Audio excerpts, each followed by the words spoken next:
pizza.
Hello.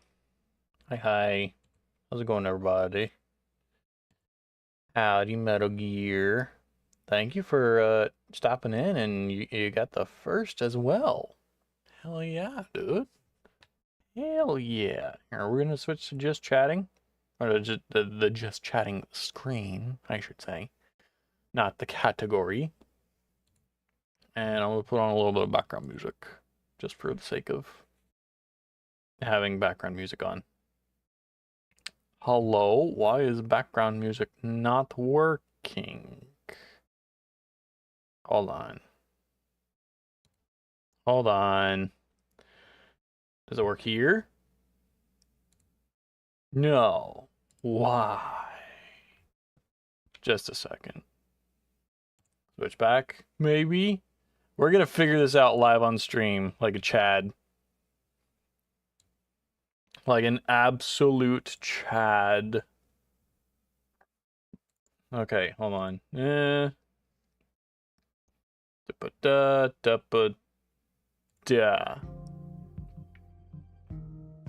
How's that? There we go. Now we have music going on. Hell yeah. Hey, Gerbil, how's it going? Howdy, howdy, howdy. Here, I'm just quickly organizing my stuff. Uh-oh, and I'm buffering on the music. All right, okay. I'm a professional streamer, everyone. I promise. I'm super duper professional, and I always have everything in order before the stream starts. Every single time. Every time I do. Yes. Anyways, how's it going, everyone? Today we're going to be playing some more Phoenix Wright after like forever. I just read what Kami wrote. Hey, look at me, I'm Hydra. Howdy. I know what movie that's from, Kami. Are you proud of me? I understood the reference. I get it.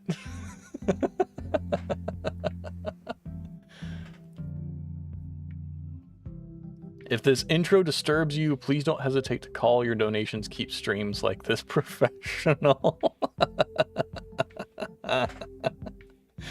That's funny. Yes, yeah. Speaking of donations, you could use !throne to get the link to my Throne account, in which I have some streaming equipment and plenty of toys for Smudge, if you want to spoil Smudge instead of me. Which, you know, everyone wants to spoil Smudge. Everyone who's anyone who's anyone wants to spoil the Smudge.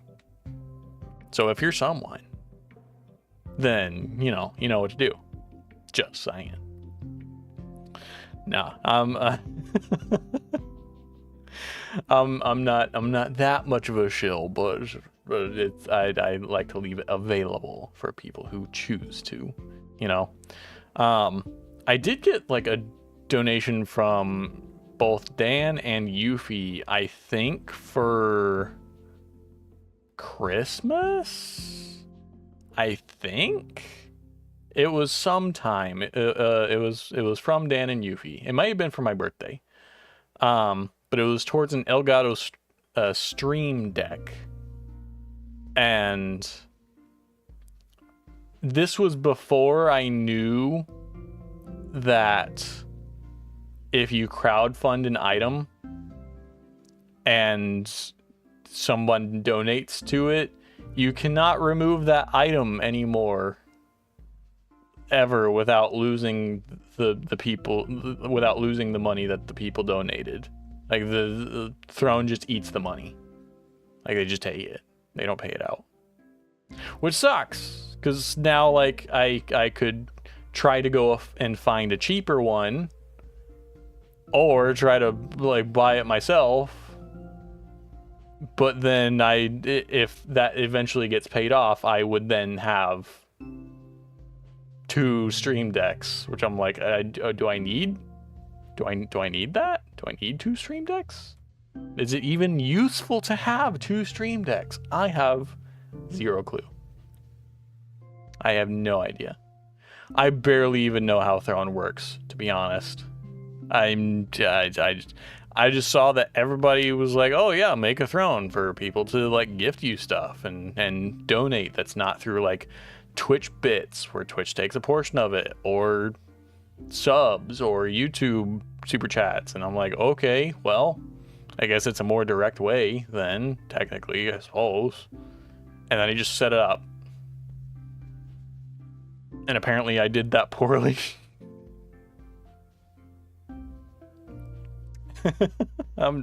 Look, I'm totally professional. I totally know what I'm doing all the time.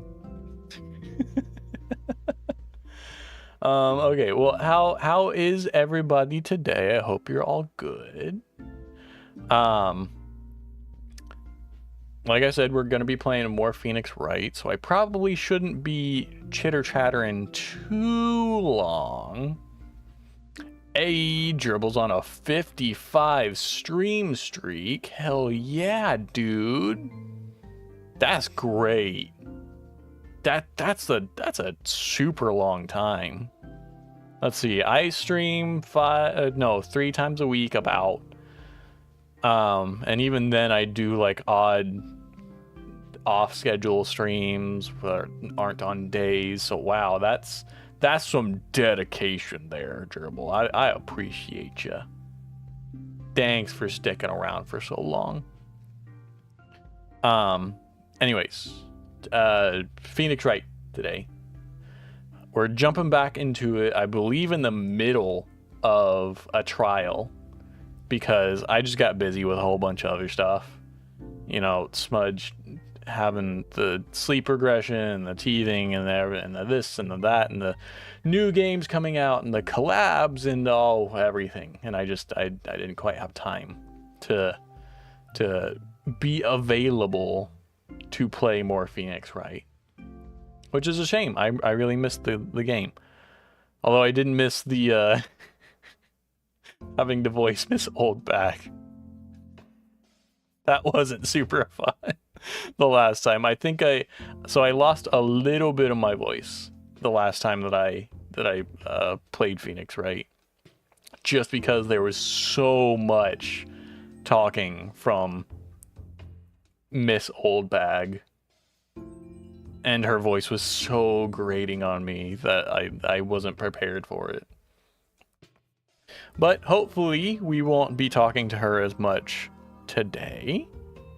We can experience a few different characters. And I think I probably left off at the start of a cross-examination. I can't remember. I literally can't remember like hardly anything about this case. So it's gonna be super duper fun. It's gonna be friggin' amazing for me to just flail about and be like, what does this mean? What is this piece of evidence? Huh? Who is that? All I know is that Edgy Boy came back, and he's my favorite, and I love him. And Mia got kidnapped. That's kind of it. That's all I got. That's all I can remember off the top of my head.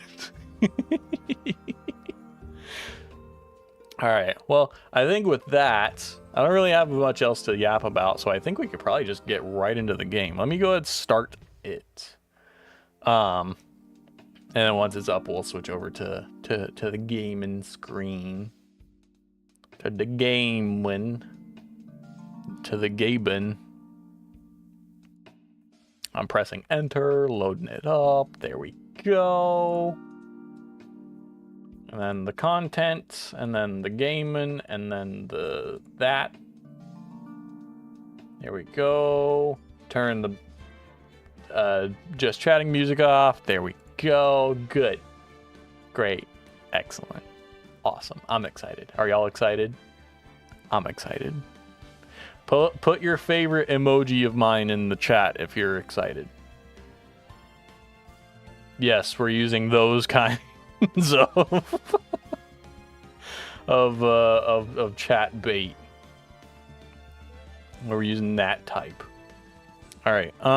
Continuing from our most recent load. Ah, yes, you. I forgot about you. I sort of forgot what your voice is, so we're gonna try to just I think it was California Valley Girl accent. I think. Okay. Well, here we go. And okay, real quick, I want to point out yet again, I am starting off the stream immediately going into a female voice. Past Hydra must fucking hate future Hydra, because I always do this to myself and I always complain about it. Here we go. From the moment I saw the crime scene, I had a feeling that Matt was the murderer. I'm assuming she's talking about the crime scene involving her mentor. I forget her name. But Matt... No, not Matt on guard. Matt's not the murderer. Matt is our client. Matt on guard. I don't know. The moment I saw the crime scene, I had a feeling that Matt was the murderer. Matt had to kill Juan no matter what. And he didn't have an alibi for what he was doing at the time of the murder. My thoughts were confirmed by the evidence, of course. The button and the knife. But I'm Matt's manager, so I felt that I had to protect him. Suspicious. This does account for everything. Well, I am the logical type. We're finally seeing her true self. She's more nervous than a scared rabbit. If the defense can find no fault with this testimony, I am ready to make a ruling. Please keep in mind as you cross-examine Mr. Wright. Looks like somehow everything is swung to the opposite end of the scale again. That just means I have to put my weight up to this and turn her logic upside down. All right, here we go. Cross-examination. Getting right fucking to it. The moment I saw the crime scene, I had a feeling that Matt was a murderer. Did you? Did you, though? Did you? Would you say that was your intuition speaking to you? Don't confuse my methods of reasoning with your own. Ugh. If you don't want to prove that someone did something, you need 3 things. If you want to prove that, okay, I keep adding words. I should slow down. Hydra, slow the fuck down. You don't need to speak a million miles an hour. It's fine. 3 things? A motive, an opportunity to commit the crime, and finally, decisive evidence. And if you think these 3 things through, the answer becomes quite clear. You should have already known that, Phoenix. They didn't teach that to us in school. At least not from what I can remember. At least not from... This is such an awkward sentence. At least not from what I remember. There should be a can in there. May I continue now? Yeah, fine. Matt had to kill Juan no matter what. Why? So you would say this need came from the press conference? Yes.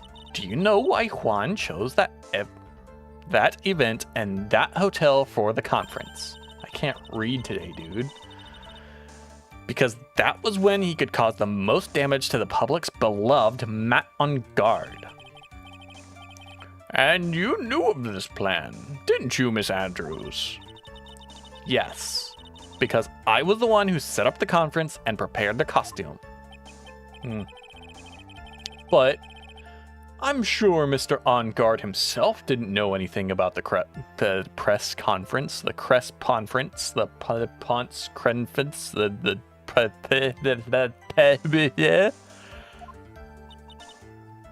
Oh, really? Can you show me any proof that he didn't know about the press conference? Maybe. Perhaps. Possibly. Anyway, okay. Right.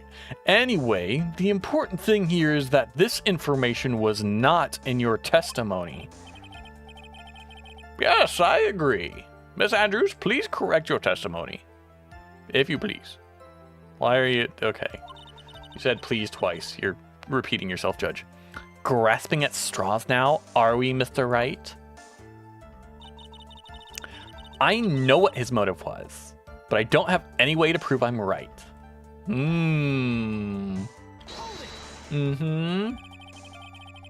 Has Mr. On Guard done something to hurt or betray you personally? Why do you ask? You were the one who helped Mr. Corrida with his press conference. And that event was supposed to bring down Mr. On Guard. Yet, you still helped out. The person on trial right now is Mr. On Guard, right? What the witness was thinking, helping the victim with his plan, is none of our concern. In any case, this means that the defendant had a motive to kill. Why do I keep doing this to myself? And he didn't have an alibi for what he was doing at the time of the murder. But didn't you already testify earlier that Mr. On Guard was taking a nap in his room? Are you telling me now that that too was a lie so you could cover for Mr. On Guard? I'm not telling you anything of the sort. When I went to get him for the show, he honestly was sleeping. However, as to whether he was sleeping the entire time, that I cannot say. I was too busy setting up the stage at the time. I keep trying, but I can find no flaws with what Miss Andrews has said. I can't say the same for some people here in this courtroom, however. The judge is glaring straight at Mia. He's glaring at you, smart guy. My thoughts were confirmed by the evidence, of course. The button and the knife. You can hardly call the knife decisive evidence. The fingerprints on the knife could very well be a clever camouflage. Then, what about the button? The button? It's clear from the crime scene that the victim and his murderer fought. And during the fight, the killer ripped the button from the Jamma Ninja's costume. You're talking about this button, correct? That button was found in the pleats of Matt's Hakama. Isn't that correct? I would think that makes it very decisive evidence. Irk. Looks like you were outfoxed again, Mr. Wright. Anyway, the knife doesn't prove a thing. Please fix your testimony. I can't stand the sight of a man who can't gracefully accept his defeat. Thank goodness Mia can still look at me. With an icy stare, yes. Miss Andrews, for Mr. Wright's sake, please add this information to your testimony. That button was torn off of Han during his fight with Matt. And how do you know that? When the ends of the threads on the button and the costume were matched up, they were found to fit together perfectly. Or so I heard. I've heard that before too. But why would Miss Andrews know about this case down to such a fine detail? Don't look at me like that. Just because I'm prepared and you're not. I thought I had her. Focus, Hydra. Focus. And I thought I had her this time for sure. If there's anything to trip her up on, it has to be here. But where and what? But I'm Matt's manager, so I felt that I had to protect him. But what you really did was stab the guy in the back, didn't you? And at the worst possible time. Who's to say she really stabbed the guy in the back, as you put it? This witness could have disclosed things about Mr. On Guard at any time. Why then would she wait until there was a large audience before doing so? It's the same reason why Mr. Corrida planned such an elaborate conference. Miss Andrews wanted to cause Mr. On Guard as much damage as she possibly could. This witness bears ill will towards the defendant. This isn't the Phoenix Wright wax philosophical power. Oh, this is okay. Try it one more time. This isn't the Phoenix Wright wax philosophical power hour. And please stop slandering the witness. As I expected, Miss Andrews' testimony seems pretty solid. Really? Because to me it sounded a little wishy-washy. Wishy-washy? Well, I guess we'll see if I press a little more. You should know this by now. But you'll need strong, decisive evidence to make her talk. Got it, Chief. I'm gonna pin you down this time, Miss Andrews. All right, so from the top, we skip to this one. This one was the hint that it gave me to do evidence stuff. So I'm gonna save real quick. About chicka bow wow, about the pinning down. Shush, Tommy. Shush. This is I was about to say this is a kid's game, but it's kind of not. Like, not exactly. At least not 100%. Okay. So what do I have a problem with? That button was torn off of Juan during his fight with Matt. So didn't we establish that it was not, like, it could not have been Matt wearing the costume? I'm pretty sure. What's this one? Yeah, it couldn't have been Matt wearing the costume. Because this is the costume that it was found in. And that doesn't have anything to do with buttons. Juan's autopsy report, strangled with a scarf and stabbed with a knife. Attempted suicide, blah, blah, blah. Was ripped from his costume, is covered in Corrida's blood, found in Enguarde's Hakama. And the crime photo, which we can see, did appear to be a fight. Wine glass, no. Guitar case, no. Hotel guide map, no. All right. I think we're gonna press on this one, or present on this one, and see what happens. Objection! The music didn't stop. Damn. I'm just gonna go ahead and just call that, like, immediately. Yeah, nah. All right, we're gonna try again. So what evidence do we have? Bears the victim's blood and Enguarde's fingerprints in the grip. Gate water is engraved. Okay, maybe we can present this somewhere else. So we have, the button was torn off. I'm Matt's manager, so I felt like I had to protect him. Didn't have an alibi for what he was doing at the time of the murder. True, I guess. His motive was, but I don't have any way to prove I'm right. And from the moment I saw the crime scene, I had a feeling that Matt was the murderer. I really don't know. Because it's been so long, I'm so, like, off track of what we can present, you know? Okay. Yeah, what can we do for the button? Because that was the hint that we got, was the button. Glossy photo. Okay. Fine.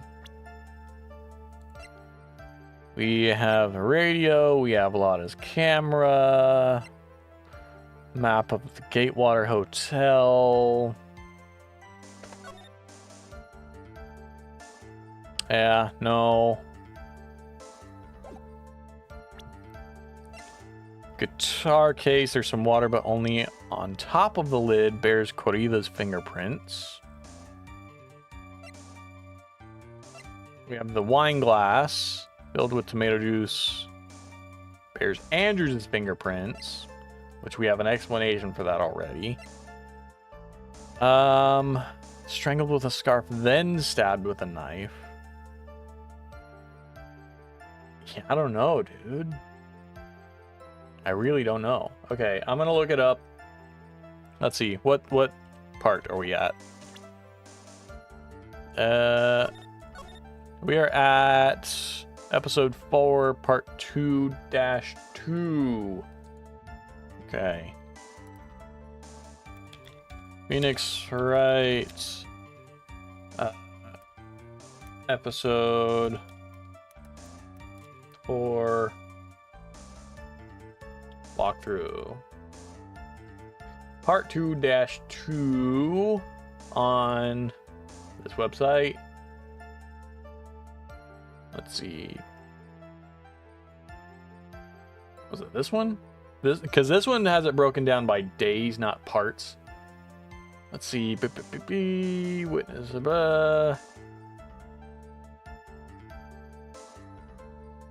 Yeah, no. We're past Lotta's testimony. I think. Aren't we? No, this is a different day. What the fuck? This is a different trial altogether. Okay, hold on. Phoenix Wright, farewell, my turnabout.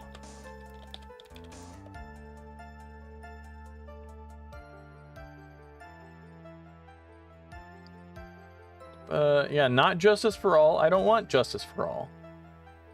Or maybe it is justice for all. Okay, never mind. Okay, part 2-2 trial. Yes, give me. Okay. That's confirmed by evidence. Okay. Those were confirmed by the evidence.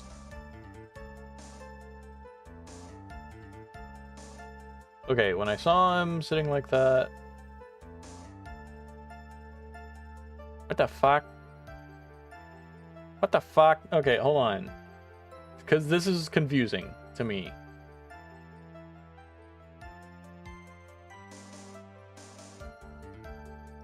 So we have the part where she talks about how she found the body. Here, hold on. Let me go back here. Let me go back here. Let me go back here. What testimony is this? We can't tell. Okay, all right, cool. Present guitar case. We presented that. We talked about the guitar case all the fucking time. We already asserted that it was a spare costume. Okay, protecting Matt cross-examination. I'm pretty sure this is the thing that we're at right now. Press Andrews on the statement. My thoughts were confirmed by the evidence, of course. The button and the knife, which we have already done. I need to present Juan's autopsy report. Okay, to the statement. The button was torn off. Okay. Present Juan's autopsy. Why? Okay. I guess we'll figure it out. This is the victim's autopsy report. It clearly states that the cause of death was strangulation by a scarf. Strangulation? The knife stab to the victim was done after the victim had already died. Really? Really? Okay. Okay. All right. A little contrived, but benefit of the doubt, I have been away from this game for a very long time. So I'm giving it a pass. A slight pass, but a bit of a pass. And what does that mean? Let's examine the evidence. This button has the victim's blood on it, which would mean that it was ripped off the costume when? Okay, that's a good point. That's a good point. After the knife was stabbed into the victim. Exactly. Which means it is impossible that this button was torn off during the victim's final struggle. Because the victim was strangled to death in that fight. That's right, Miss Andrews. There is no way this button was ripped off during the struggle. This button was consciously pulled off the victim's already dead body. Order! What is the meaning of... What is the meaning of this rite? So what if the button was torn off the body after the victim had already died? What does that change? Let me ask you one simple question, Mr. Edgeworth. Why was the button torn off? What purpose did that serve? What purpose? We now know this button was not torn off during the fight, so the murderer took the time and effort to purposefully rip this from the victim's body. That would mean that the murderer had something in mind, wouldn't it? Mr. Wright, does this mean you know what the murderer wanted to do with this button? What is it? I'm gonna look it up real quick. Okay. To pin the crime on Matt Engarde. There's only one logical reason for doing something like that. We have Sleepy Sillies that repeat Sleepy Sillies. Oh no, this will be the third night in a row where Sleepy Sillies has been activated. Well, rip. Hopefully she can get through them before 8:30 tonight. There's only one logical reason for doing something like that. It was to pin the crime on Matt. Try it again. It was to pin the crime on Mr. Engarde. There is no way anyone would put a bloodied button in their own pants. That's right. Mr. Engarde was a setup, or was set up. I'm just ignoring it. I'm ignoring my oopsies. By the real killer, of course. For extra context, apparently Ooga, like an old car horn, is hilarious when you're 20 minutes away from bedtime. I see. Well, those old car horns are kind of hilarious, just normally. So, I understand. By the real killer, of course. And the real murderer is... Well, Mr. Wright, who in the world is the real killer then? Shit. Finally. I can't believe I managed to bring this trial all the way up to this point. Phoenix, you can't let your guard down yet. Not until the very end. The real killer, the person who planned to frame Mr. Engarde, is... I'm gonna switch to profiles. I'm gonna look it up on the guide. Okay, alright. Just making sure. I'm pretty sure it was this person, but I wanted to make sure. Miss Adrienne Andrews. The very same. Miss Adrienne Andrews. I choose you. Alright. I guess this is Pokemon now. You are Mr. Corrida's killer. What? I don't know why I gave her Mia's voice. Order! Mr. Wright! This is a very grave matter. Do you have any evidence that supports your charge? Any evidence? All of the evidence points to Miss Andrews. Well, how preposterous. You can't stick any of that on me. I can't I? Would you care to test me? Then what about this knife? The knife was used to stab the victim after he had already been strangled to death. It was used to throw suspicion onto Mr. Engarde, naturally.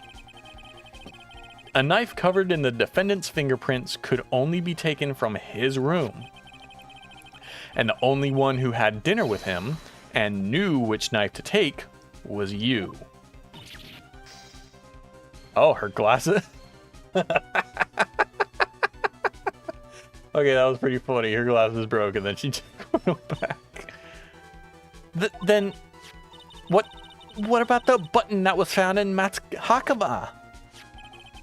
This button was removed from the victim's body after he had already died. The only people who could have done so were the person who found his body or the killer.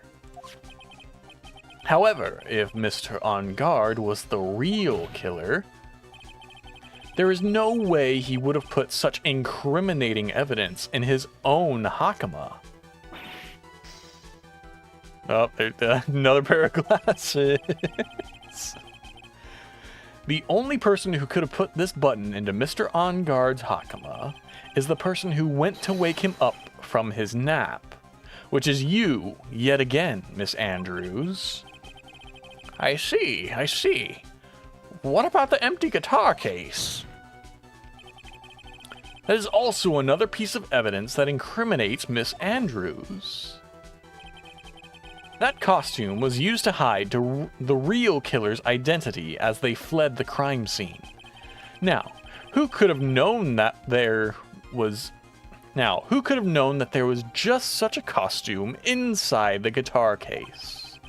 It could only have been the person who prepared the costume for the victim. Read, Hydra. Read. And that person is you, Miss Adrian Andrews. No, But Miss Andrews' fingerprints were nowhere to be found on the guitar case. And it was you who proved that she was not wearing gloves at the time. That's right. That's because she did not intend on leaving any prints. If anyone had found out that she had touched the case, they would have asked her why. So, to avoid leaving any prints, she used a towel or something else to open it. But the glass of tomato juice is a different story. Miss Andrews purposefully left her fingerprints on the glass to show that yes, indeed, she was the classic dazed discoverer of a dead body. And to top it all off, there's this photo. A photo of the killer as they exited the scene of the crime. No reasonable person on Earth can believe this nickel samurai is Mr. On Guard. He would be much too short for his own costume if it was him. Speaking of how tall people are, Miss Andrews, you're also kind of short in stature, are you not? But please, stop. Well, how about it, Miss Andrews? Got her this time. Miss Andrews? I refuse to testify. What was that? There's a law. It says I can't be forced to testify about something if it can incriminate me.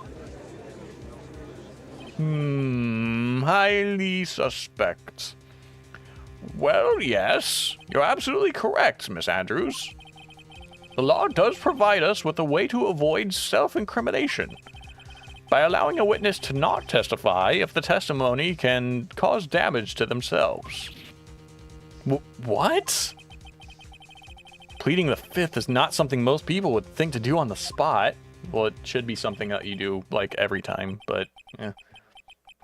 Actually, thinking back to yesterday in Mr. On Guard's room... Adrian Andrews. Yes? Think about what we just discussed. Understood? Alright.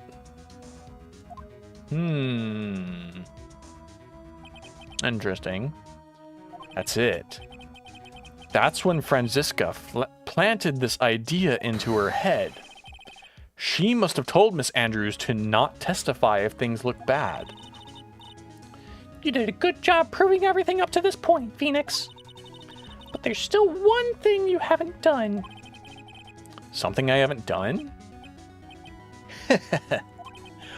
What's wrong, right? Are you finished already? run out of evidence. What is so hubris, Mr. Edgeworth? I'm sure you realize this as well, Your Honor. But everything the good lawyer here has proven up to this point is meaningless. What? Everything you have proven is circumstantial. Circumstantial? Yes, circumstantial. You have yet to provide a single piece of definitive proof. Proof that Miss Andrews did in fact harbor a wish to murder Mr. Corrida. I think I have something. I think I have a motive. Miss Andrews, did you want to kill Mr. Corrida? I believe this may lead to me incriminating myself, so I will abstain from answering. But Miss Andrews, if you did that, it would be the same as admitting your guilt, don't you think? Maybe so, maybe not. There's nothing to prove it either way. Besides, you don't even know what crime I would be guilty of due to my silence. Oh, she's taking that defiant attitude again. Mia, what should we do? Somehow, we've landed in the worst possible situation. I think we have reached a certain conclusion at this point in time. Miss Adrian Andrews has refused to testify. And the defense's theory that she is the actual murderer has not been fully substantiated with solid definitive proof. But that's not true. In this situation, there's only one thing this court can do, and that is to declare a recess. Recess? I request that both the prosecution and the defense look further into this matter. And at tomorrow's trial... Tomorrow? We don't have a tomorrow. If we don't get a not guilty verdict today, then... Please wait, Your Honor. That's not necessary. The trial... Please continue the trial. What are you sweating for? Your client is getting one more day to live, isn't he? Isn't he? That's not it. This isn't about that. Edgeworth, I know you know who the real killer is. Please, let the trial continue. If I don't get the verdict, then my, But it's impossible to continue as long as the witness refuses to testify. Now then, this court is... Wow. Edgeworth objected, wow. It is not impossible for this trial to continue. Mr. Edgeworth, what are you? It's true Miss Andrews holds the right against self-incrimination. However, if the topic of conversation was something unrelated to whatever she may be guilty of, then she has no right to withhold testimony. Yes, that is very true, but actually there is one little thing that I'm curious about. Miss Andrews, when you found the victim's dead body, you poured yourself a glass of juice. Yes, and? I can't help but think how unnatural that is. Usually, when one finds a body, they're shaken up, not stirring a glass of juice. So my actions were unusual? But I've already...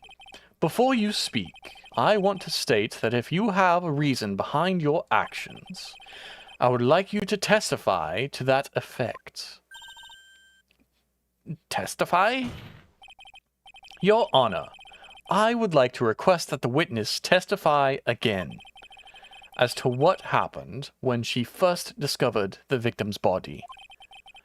Whatever we find out in this testimony should in no way implicate the witness.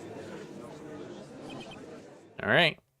I don't know what it is about Edgeworth today, but I can't get a good read off of him. Is he friend or foe? I just don't know.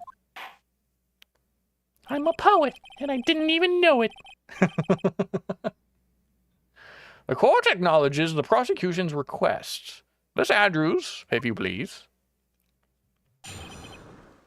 When I found the body, that glass of juice, I didn't really pour it for myself. I was surprised when I walked into the room and saw it in that messy state. And Juan, he was sitting slumped over and tired looking in the corner. When I saw him sitting like that, the thought that he was dead didn't cross my mind. To be honest, I thought he had just fainted or something, so I went to pour him some juice. When I realized that he was dead, that's when I knocked the flower vase over. How would you not notice a very golden looking knife stuck into a guy who's slumped over? So you poured that glass of juice for the victim. Why didn't you say so in your earlier testimony? I didn't think I needed to include something so trivial. Phoenix, please be careful here. If you can't find anything wrong with this testimony, then there's nothing left. I know. Edgeworth, what the heck is going on in that brain of yours? Now then, Mr. Wright, you may begin your cross-examination. All right, here we go. Here we are. Okay. When I found the body.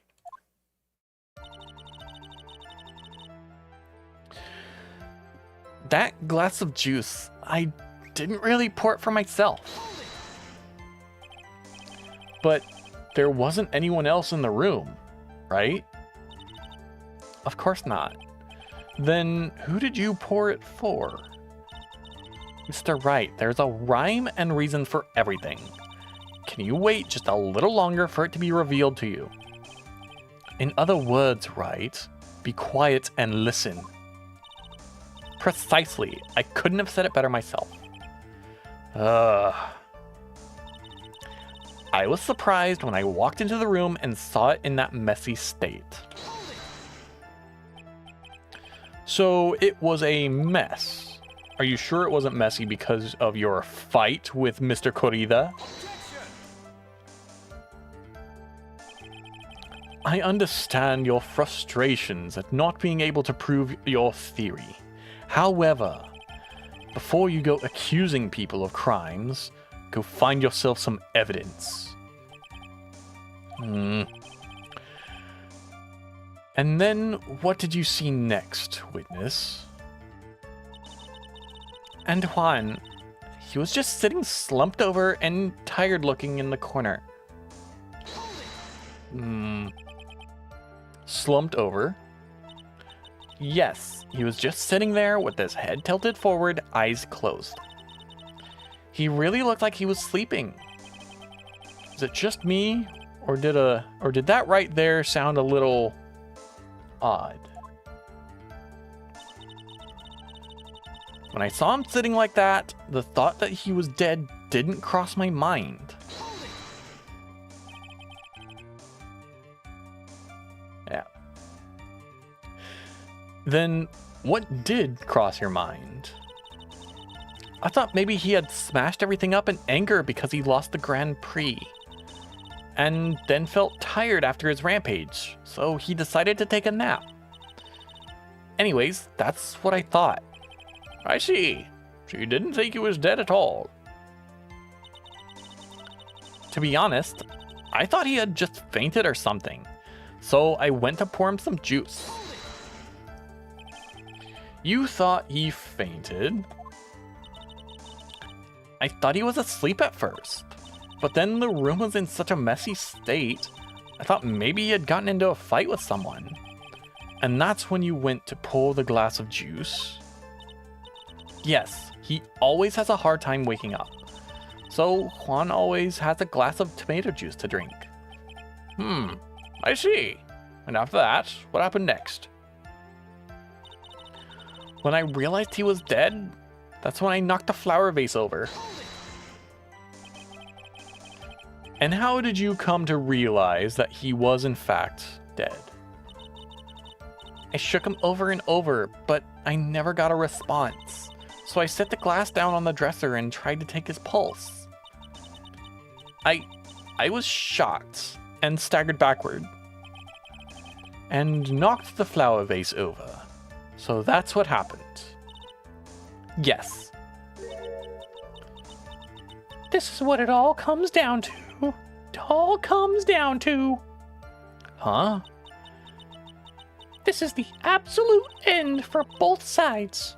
And Adrian Adrian is letting her guard down. Phoenix, now's our best chance yet to kill the prosecution's case. Isn't that a bit harsh? Miss Andrews, will you tell us the truth this time? Alright, so I think I know what to do. I'm pretty sure. But we have ads that are going to be coming up here like in just a minute. So we're going to take a short break first. I'm going to rest my voice. I'm going to get something to drink. And we'll be back in just a little bit. All right. Go into the BRB screen. Please take this opportunity to go to the restroom, get you something to eat, something to drink. Go, I don't know, stretch. Why is this off center? The fuck? Hold on, let me fix this. Hold on, I gotta fix it. I gotta fix it, or I'm gonna go mad. I'm gonna go crazy. I'm gonna bite someone. Hold on. There we go. Perfect. Excellent. Okay. Anyways, yeah, BRB time. I'm gonna go. Yeah, I'm gonna go. Give me something to drink, eat, whatever. You do the same. Okay. Bye.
All right, we are back. We are back. Thank you for your patience during the break. Gonna get right back into the game.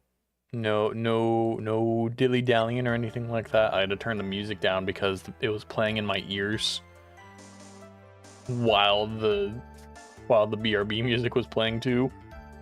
And I was just like, I can't handle this at the same time. So I had to turn it down. Okay. Alright, so she said, when I saw him sitting like that, the thought that he was dead didn't cross my mind. I find that hard to believe because he had a knife sticking out of his chest. Where is the crime photo? Yeah, look at that. That's like, if she wasn't the one to do it, he would have had a knife sticking out of his chest. There would have been zero way that that it would be any sort of indicator that he's just sleeping. He's got blood on him. There's shit everywhere. No.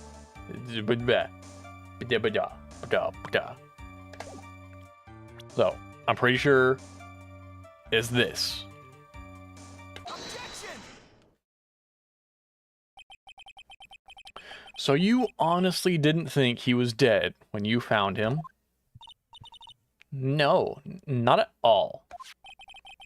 Even though this is what you saw when you discovered the body.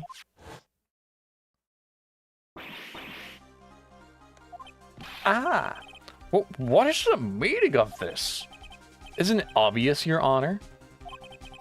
There is a knife sticking straight out of Mr. Corrida's chest. Anyone who saw the scene would have immediately thought that there was a dead man. Well, you see, I doubt a single person in the world would mistake this for someone who fainted. And so nonchalantly go pour something to drink. Your point is, Miss Andrews, your testimony just now, it was all one giant lie. And your lie has proven one thing very clearly. That you are the real killer. No, I'm not gonna scream that because like Smudge is trying to go to sleep right now, and I'm trying not to be loud. It looks like the defense has somehow brought the ugly truth to light. The defendant, Mr. Matt on guard, is not guilty after all. But that's impossible. You're wrong. And Miss Andrews, try to have some composure. It wasn't me. It wasn't me, I tell you. It was Matt, I swear it. He's the one who killed Juan. But you were the one who refused to testify. No, she can't be. She's too hot. Shush, Kami. No. Kami out here just like all those ladies who were like, no, Jeffrey Dahmer, no, he can't go to jail. He's my husband. Type shit. But you were the one who refused to testify. And your reason for not doing so was that you might end up incriminating yourself. That's because... Miss Andrews, I will give you one last chance. What exactly are you hiding that may incriminate you? I refuse to testify. Damn. Then there's no need for this court to continue it any further. Mr. Matt on guard's innocence has been clearly demonstrated. Is it over? Have we found the truth at last? What's wrong, Phoenix? Usually the real killer confesses his or her guilt. Now that I think about it, this is the first time someone hasn't. Now then, I would like to hand down my verdict for Mr. Matt on guard. Edgeworth again. Your Honor, the prosecution feels that it would be premature to pass down a verdict at this time. Well, what? The reason is quite simple. The witness has yet to speak the absolute, real truth.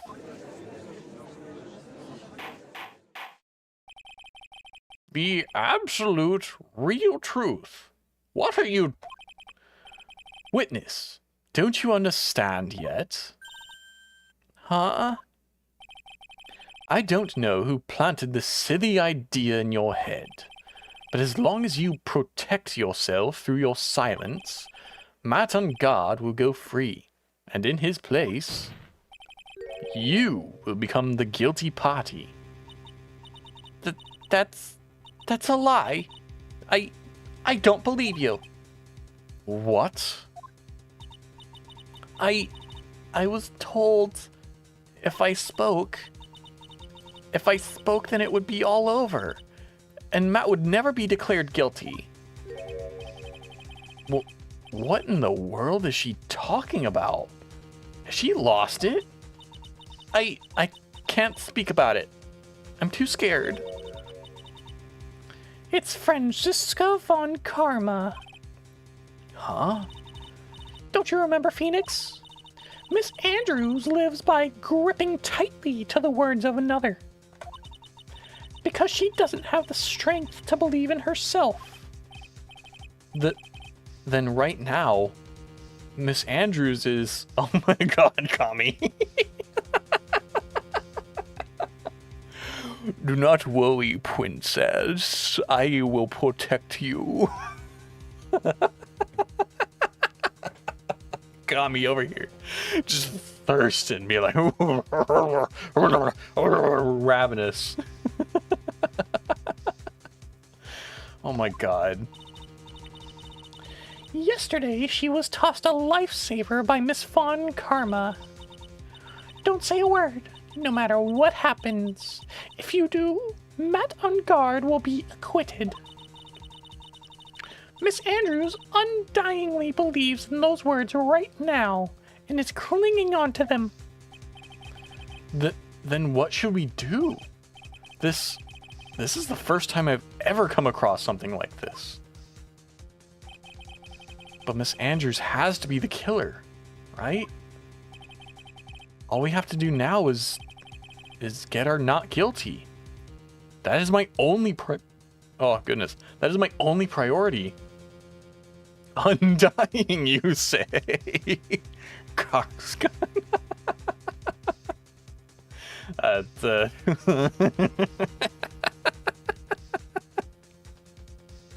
a pretty good one, Gerbil. It wasn't me. I'm begging you, please believe me. I didn't kill Juan. Help, please. Someone help me. Mr. Wright. Yes, Your Honor. The court can't continue on like this. Therefore, I'd like to hear what you intend to do. What I intend to do? Well, what am I supposed to do? What am I supposed to say? Right. I suggest you think very carefully about this. Think about what this witness did, and what she did not do. And think about who is the real mastermind behind this crime. Who's the real mastermind? Isn't that obvious? There's no one else it could be except the woman crying over there. Right? Come now. What will you do? What kind of man are you, Mr. Phoenix Wright?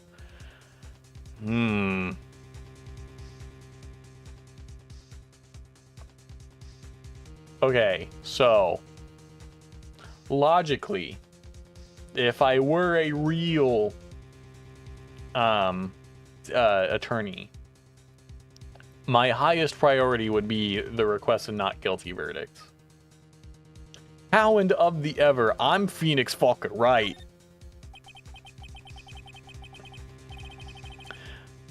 I have to win a complete acquittal today. There's no way around that. But I can't bring myself to do it like this. Not when she's making a face like that. Miss Andrews, I would like to know what you are really hiding. Mr. Wright, are you sure you know what you're doing? Sure, Mr. On Guard would get an acquittal, but in his place you would be found guilty. Is this how you really want this trial to end? Be quiet. How dare you? You're trying to trick me. That's enough. I commend you for trying, Mr. Edgeworth. However, it's clear that the defense's theory is the truth. You're wrong.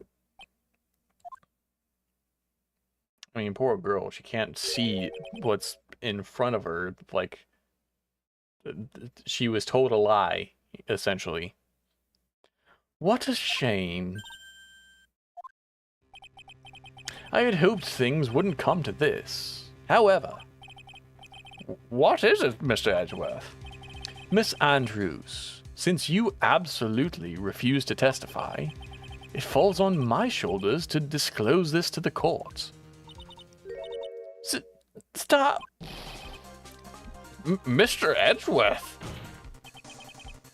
This witness, how should I put this? She has an illness. What? And because of this illness, she has tried to commit suicide in the past. Stop! Please stop! No matter how much you want to hide it, it's no use. I have the evidence right here. That's the second part of the suicide report. The attempted suicide report. What will you do now, witness?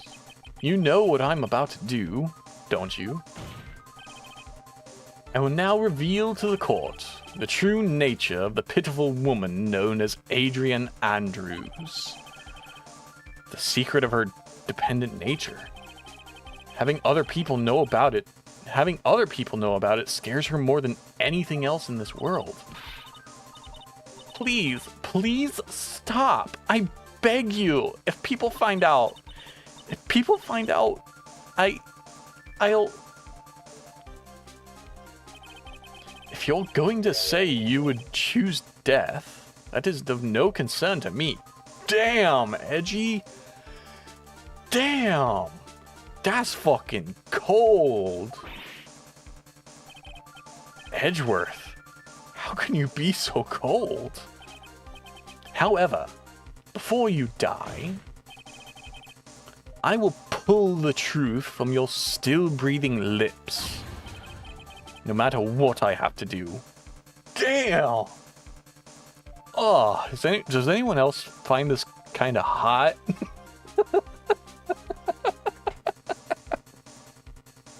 Is anyone else a little bit turned on right now?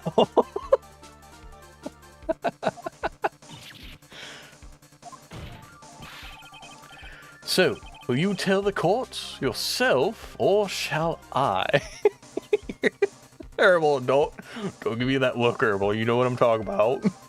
You know what I mean. You know what I mean. Listen, he's our edgy boy. It's fine. Either is fine with me.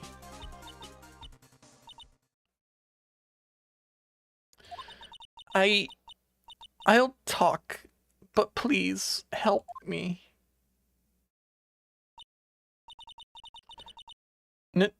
Nothing matters anymore.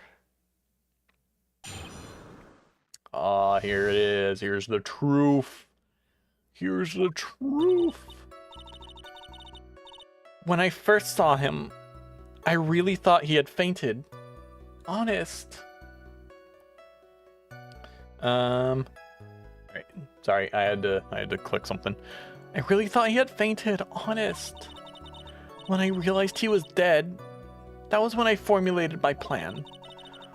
Once I made sure there was no one in the hallway, I made a dash back to Matt's room.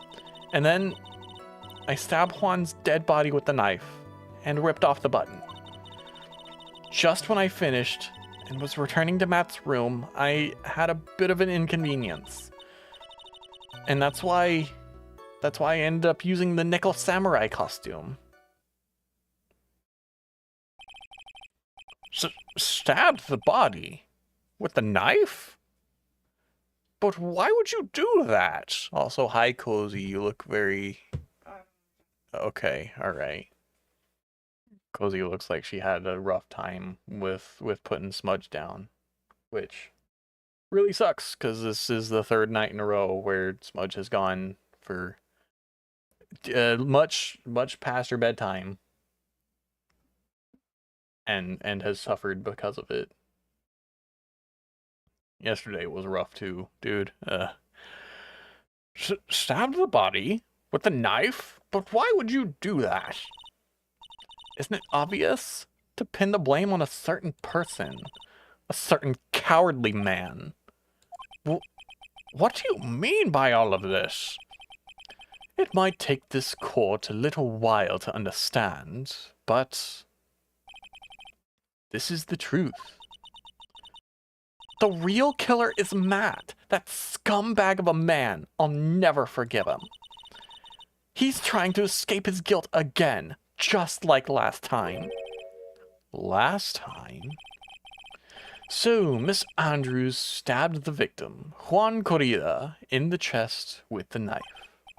However, she didn't do it with murder in mind. She did it with the intent of framing Matt on guard for the murder. And this is her crime. What? How is this possible? I mean, wasn't Miss Andrews supposed to be the real murderer? Mr. Wright, please get over your shock and commence the cross-examination. Crazy. All right. When I first saw him, I really thought he had fainted. Honest. But you could tell from the state the room was in that there must have been a fight. Are you telling the truth? Are you telling the truth when you say you did not know he was dead? He had a scarf tied around his neck. But that scarf is part of the Jammin' Ninja's costume, so I didn't think anything about it was strange. His head was also tilted down a bit, so I couldn't see his face that well. That's why I thought I'd wake him up, and went to pour the juice. When I realized he was dead, that was when I formulated my plan. What is this plan you had? I knew right away the murderer was Matt. I knew because Juan, he was going to expose Matt's weakest weak point in the world. So Matt did this to stop Juan and silence him for good. That's when I thought I should forge some evidence and pin this crime on Matt. So the forged pieces of evidence were the knife and the button. The first thing that came to mind was to plant the knife. Once I made sure there was no one in the hallway, I made a dash back to Matt's room. That was so you could get the knife, correct? The knife Matt used at dinner had his fingerprints all over it. I thought if I used that, then the police would certainly turn their eyes towards him. Matt was napping with his costume on at the time. I slipped in, took the knife, and returned to the scene of the crime. And then, I stabbed Juan's dead body with the knife and ripped off the button. So you were the one to stab the victim with that knife. It gives me goosebumps to think about it now. What a horrible thing I did.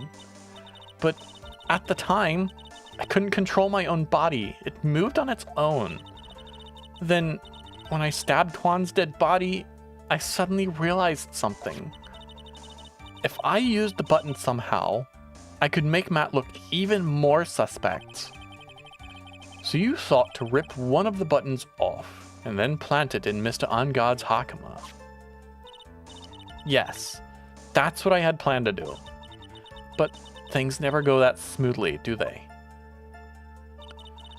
Just when I finished and was returning to Matt's room, I had a bit of an inconvenience. Whoops, hold on. Let's go back. Bit of an inconvenience. An inconvenience? There was a woman with a camera at the ready, loitering in the hallway. I'm willing to bet my spikes it was Lotta. There was also a woman with a ray gun at the ready, pacing back and forth. That's Miss Old Bag for you. I had already been caught and made into a big scoop for a certain weekly tabloid once, so I couldn't very well go out looking like myself and get caught again. And that's why I ended up using the Nickel Samurai costume. You were the one who prepared that costume, weren't you? Yes, I took it from Global Studios. I also put it into Juan's guitar the day before the award ceremony. You did this in preparation for the press conference, correct? Yes, Juan wanted to wear that costume and hold a press conference in it. He was going to disclose Matt's big secret there. And what is this secret? That I don't know. Anyway, I thought that if I were to leave Juan's room in the Nickel Samurai's costume, then people would think that Matt was the real murderer. I was very careful not to leave any fingerprints when I opened the guitar case. I absolutely did not want anyone to know about the costume. I think we've heard enough. So, after that, you went back to Mr. Angad's room and planted the button? Into Matt's Hakama? Yes. After that, I folded up the costume I was wearing and put it into a bag. Then I snuck it out of the hotel and got rid of it. My word! What does all this mean? Mr. Edgeworth, is it? The real criminal is Matt Angad. Yesterday, that woman prosecutor sat me down for a talk. Franziska, huh? She said that I should under no circumstances confess to what I had done. That if I just kept quiet, then Matt would be found guilty for sure. I had no choice but to believe in her words. Well, she's a liar, so... What this witness has done is clearly unlawful. However, as long as her testimony stands, we can be certain she is not the real killer. Wait, Your Honor. The defense still... Right. It's pointless. At this point in time, it's not possible to indict Miss Andrews on anything. Yes, exactly. There isn't a single piece of evidence that points to her as the murderer. The cross-examination of this witness is over, and so is today's trial. You couldn't establish that the witness was the culprit. Please let it go, Mr. Wright. But... Mr. Edgeworth, please place Miss Andrews under arrest for further questioning. Understood, Your Honor. The prosecution will arrange for her detention immediately. That is all. Court is adjourned for today. Shit. Shit, what's gonna happen to Mia? Yeah, I feel you there, Phoenix. Today's Today's trial, it's over. And I didn't win an acquittal. Witness, would you mind if I asked you something? Edgeworth? What is it? Before you leave court today, I wondered if I might look at one thing. The card in your hand. It's had my interest for quite some time now. What exactly is it? Oh, this? Mr. Wright also asked about this. Although I didn't remember at the time you asked me about it, Mr. Wright. I remember just now. I found this in the room on that day. The room? That day? Yes. I found this card when I discovered Juan's body. It was lying there right next to him. You found that card next to the victim's body? The assassin's calling card. I fucking knew it, dude. It's the assassin's calling card. Because Mia was kidnapped by an assassin-looking guy. I suppose I must have unconsciously slipped it into my pocket. But it's not as if this card has any relevance to Juan's murder, right? Yeah, I guess not. But it's still a strange card if you ask me. But as far as a clue to this case, I don't see why...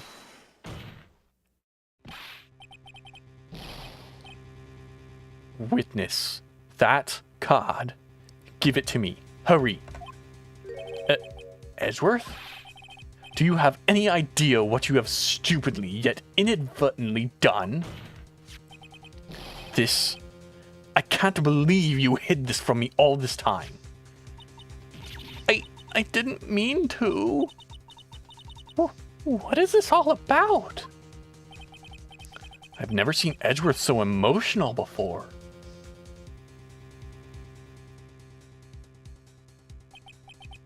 That card. What in the world is it? And what does it mean? To be continued. Ooh. Ooh. Save your progress? Hell yeah, dude.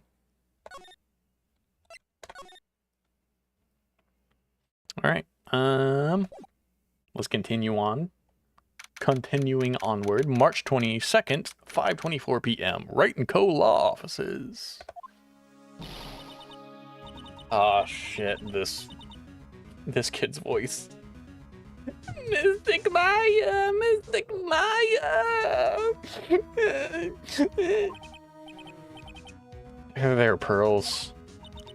I can't take it anymore. You know how to do. Look, it'll be all right. Everything may still work out.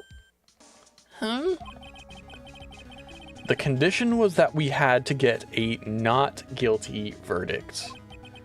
And so far, the kidnapper has kept his word and hasn't hurt Maya. And he won't because Mr. On Guard hasn't been given a guilty sentence yet.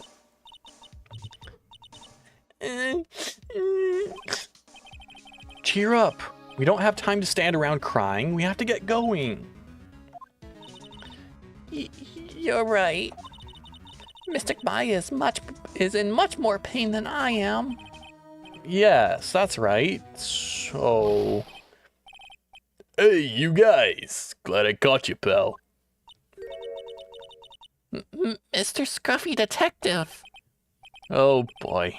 Looks like Detective Gumshoe has been dubbed Mr. Scruffy Detective in Pearl's book now. It's just plain old Mr. Dick Gumshoe now, and I came to talk to you, pal. We're kind of busy right now. But also, damn, you got fired. Shit, dude. So, what are you gonna do from now on? What do you mean, pal? Well, you've been fired, right? So, do you have a new job lined up yet? Oh, that. What am I supposed to do now, pal? I don't have anything coming in at all until my next payday. What are you talking about? You don't have another payday. I guess that means I'm just gonna have to work here at your place, pal. Oh my god, say what? You'll be searching for things that'll prove Mr. Enguarde's innocence all day, right? Well, yeah. So yeah, I'm gonna help you, pal. I've got lots of experience in investigating and watching over people's places. And I'm great at making really simple meals, pal. I'll take care of it all. Come on, Mr. Nick. Let's let Mr. Scuffy Detective take care of things. Okay. By the way, what's your best dish? Instant noodles, pal. Why am I surrounded by people who only eat cheap, unhealthy foods? What about Edgeworth? That's the first time I've ever seen Mr. Edgeworth act like that. Never thought he'd say something like he didn't care if Miss Andrews killed herself. He said that? That's horrible. But because of him doing that, we got the truth finally. The truth. Miss Andrews' last testimony. I wonder if that was the truth. I'll give you that there was nothing strange in her testimony itself, but I still think there's something fundamentally wrong with the whole thing. You mean about that thing, Belle? Why would she want to... No, I mean, almost need to frame Mr. Enguarde. I couldn't figure that out from anything she said all day. Then you're saying that testimony was a lie? Not a lie, per se. It just feels like there's more here than meets the eye. Or that Edgeworth would like us to believe. That's such a dirty trick. Even that woman prosecutor was better than that. Franziska von Karma. Speaking of Miss von Karma, do you have any more information on her condition? Wasn't she shot this morning? Ms. von Karma was shot today on the way to the trial by a pistol, pal. But she's gonna be fine, right? I mean, Edgeworth said she was in stable condition, but... Well, she was shot in the shoulder, so she's okay and still hanging in there. Yeah, calm down. She's fine. She's fine. It's okay. The bullet just winged her. It's fine. They should be done taking the bullet out, so she's probably resting at the hospital. Which one? What? Are you gonna go visit her, pal? No. Well, I was kind of thinking about it. Hey, you've actually got a heart, don't you? She looked like she was being tortured to death not being able to go to the trial today.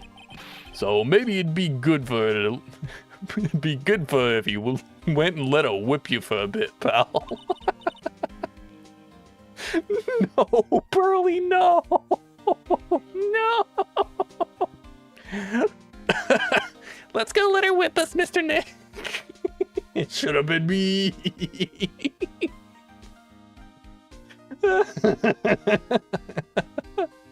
Gobby's like, I volunteer as tribute. Now I'm definitely not going. Let's see. The name of the hospital. Oh yeah, the Hottie Clinic. Oh my god, the Hottie Clinic. We know about Hottie. Oh my god, we know about Hottie. Anything for a friend in need. That sends a chill down my spine. Well, I guess it can't hurt to stop by and say hi. I guess so. Alright, move to Hottie Clinic. Let's go say hi, I guess. Excuse me. Okay. March 22nd, Hottie Clinic reception. Never thought I'd ever come back to this place. Right. What was this guy's voice? Okay, I think I remember it. Yes? Are you here to visit a patient? Hi. Wait a second. You're... yes, I'm Director Hottie. Why are you still here? Yes, what is it? Can I help you? Can you tell me? Yes. Someone saying Director Hottie, I don't know who. Director Hottie. Edgeworth. Yes, I'm Director Hottie. Oh, you're the man from this morning. Yes. What is it? Director, Franziska. How is Franziska von Karma? You don't need to worry. Yes, she's in good hands. Because you see, I'm personally taking good care of her. Yes. Yes, and that thing, that surgery, it went well. You have my gratitude. It looks like Edgeworth doesn't know about this director and his secret. She looks so pitiful, absolutely terrified, yes. But I understand, yes. Her opponent was a gun after all, huh? And when I snuck up on her real secret-like, she would scream really loud, yes. I see. But she's really cute too. When I do that, she'd whip me with a whip. Oh God! Oh no! Oh God! Boy, did I cry like a baby. Yes, but I think I could get used to it. Yeah. Good fucking Lord, dude. Go back to your room. You're so mean, my frisky Friska. But that's good. Oh, okay. Yes, it's time for my IV drops. Yes. I feel dirty after that entire scene.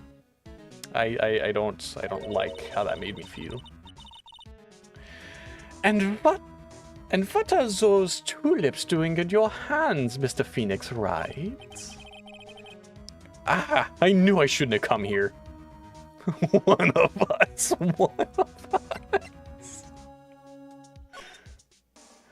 Alright, hi Franziska. Glad you're alive. Really happy about that. I was shot in front of the courthouse in my right shoulder. But it's no big deal. This sort of thing happens all the time. I even had full intentions of running the trial this morning. But that would have been too much for you. There's no need to act tough in front of us, you know. Regardless, I was dragged here by that man over there. He was so unyielding, one has to wonder if he was simply interested in stealing my case. It was the only logical course of action given the bullet was still lodged in your shoulder. But by taking over the case, I found myself having to clean up after you and that irresponsible deal you made. I think I know what deal he's referring to.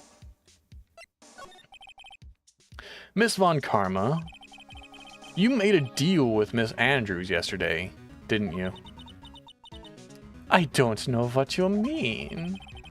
In order to make sure you got your guilty verdict on Mr. On Guard, you told Miss Andrews to not testify in court today. I don't know what you're talking about. Do you have proof that I made such a deal? You're denying it? It looks like you were lucky, Mr. Phoenix, right? If I had been in court today, this trial would already be over. All while hiding Miss Andrews' own crime? That isn't my problem. Whether she had tampered with the evidence or not, I have only one objective: to find Angard guilty of murder. The ends justify the means, Mr. Phoenix, right? The ends justify the means. Miss Von Karma. Adrian Andrews believed you when you said, if you don't tell the truth of what really happened, then Angard would be found guilty. And what does that have to do with me? Because of that, she is now in danger of being found guilty herself. All because she believed in your words until the very end. That still has nothing to do with me. She's just a weak person. That's all. But you had to know she was... Ow! I think visiting hours here are about over. So, if you'll excuse me... What's wrong? Why did she suddenly cut you off? Probably because she thinks I had the advantage in that argument. Edgeworth. What about today's trial, huh? What happened at the trial, Edgeworth? That was not like you at all. I mean, I know you knew about Miss Andrews' condition.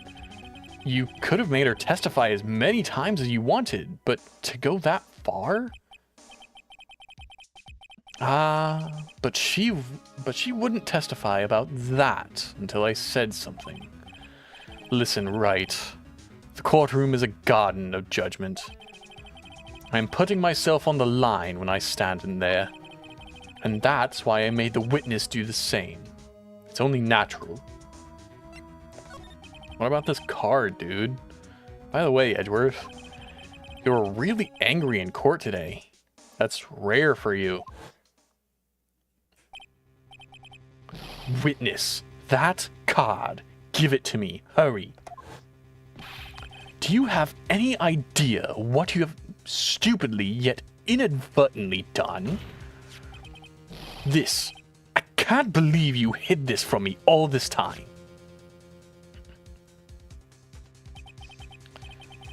That card. What in the world is it? You mean this? Listen, right. This is top secret information.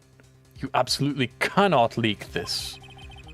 A special investigations team has existed for... A special investigations team has existed for a number of years, but few know of it. I understand.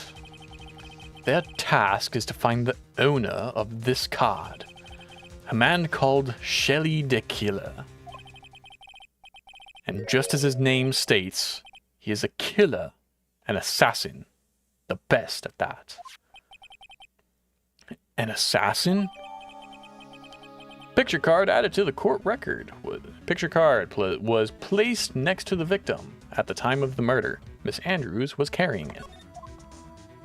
Alright, tell me about this assassin then. So, who is this Shelley the Killer? The Killer is the name of a long-standing line of assassins. Long-standing? The name first appeared about 100 years ago, I hear. Shelley is the professional name of the third heir to the De Killer name. So because his professional name is Shelley, he leaves cards with a shell on them. He has a habit of making sure to leave a card by the body of his victims. Why would he do something like that? We think it's a part of his duty to his clients. his duty? He leaves a card, then his clients can be assured it was he who killed the victim. It also serves as insurance against any charges being pushed onto his clients. I see. The killer values the trust between his clients and himself above all else. It seems that this is one honorable assassin with a moral conscience. I guess that even honorable assassins can exist. So, you think this assassin, you think he's the one who did the killing in this case? It would appear that way. The discovery of the card basically confirms it. Wouldn't you agree? Shelley the Killer, huh? Alright. Well, secret for a secret. I noticed something at the trial today. You were behaving in a very strange manner. Is something the matter? I have the hiccups. I guess I should just tell him. Maya. She's been kidnapped. Kidnapped? What does the kidnapper want? An acquittal. I see.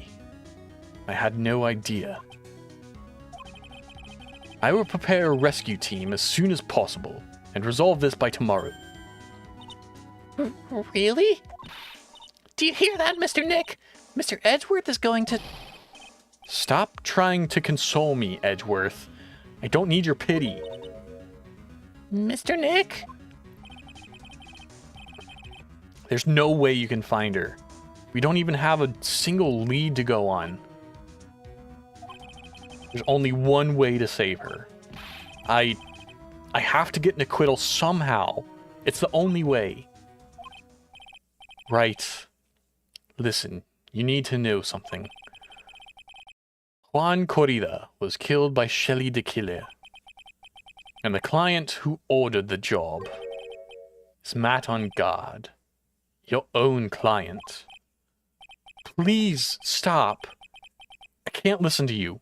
I can't believe that. I see. Well, if you want to continue your investigation, you will need this. What is it?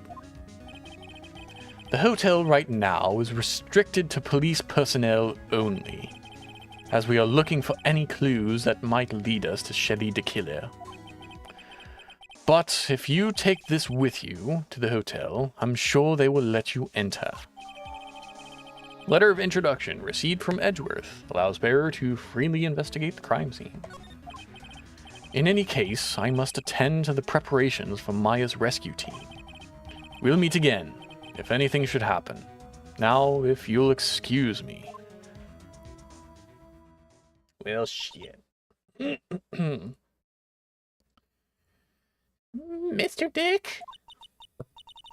Do you think Mr. On Guard hired an assassin?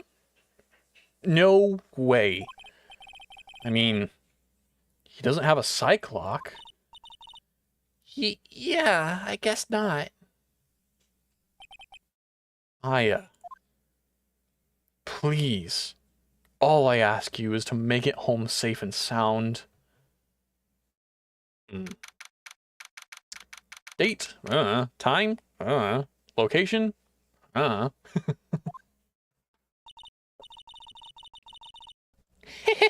guess even kidnappers can be a little clumsy. Clumsy enough to drop a card like this for me. And even though he said he was an assassin, I bet he's just making that up, like how Nick does with everything in court. Anyway, let's try out the card trick with this card I just found. Sounds like I got the door open. Okay, time to go take a look around. Alright, let's go. I guess. Still, on everything. Oh, this is weird. Okay. What is this place? I've got a feeling I'm not in the hotel anymore. All those videos over there? Are those videos over there? Well, I'll worry about that later. For now, I should be looking for clues. That way I can show them to Sis and maybe get them out of here. Alright. I guess examine. Just look at everything. There's a framed picture sitting on this coffee table. It's a picture of a woman. She's kind of pretty. Hey, it looks like something's written here. Let's see. I think it says, "With love, Celeste." I bet this could be a clue. Alright, what about the bear? That's weird. What's a figurine doing on a sofa in a place like this? I think it's a bear? Aw, how cute! But it's got a lot of cuts and slits on it. I wonder if it's some kind of puzzle or something. Alright. There's a doggy door? Locked, of course. And it doesn't look like I can use the card to open this door. There's a little hole at the bottom of the door.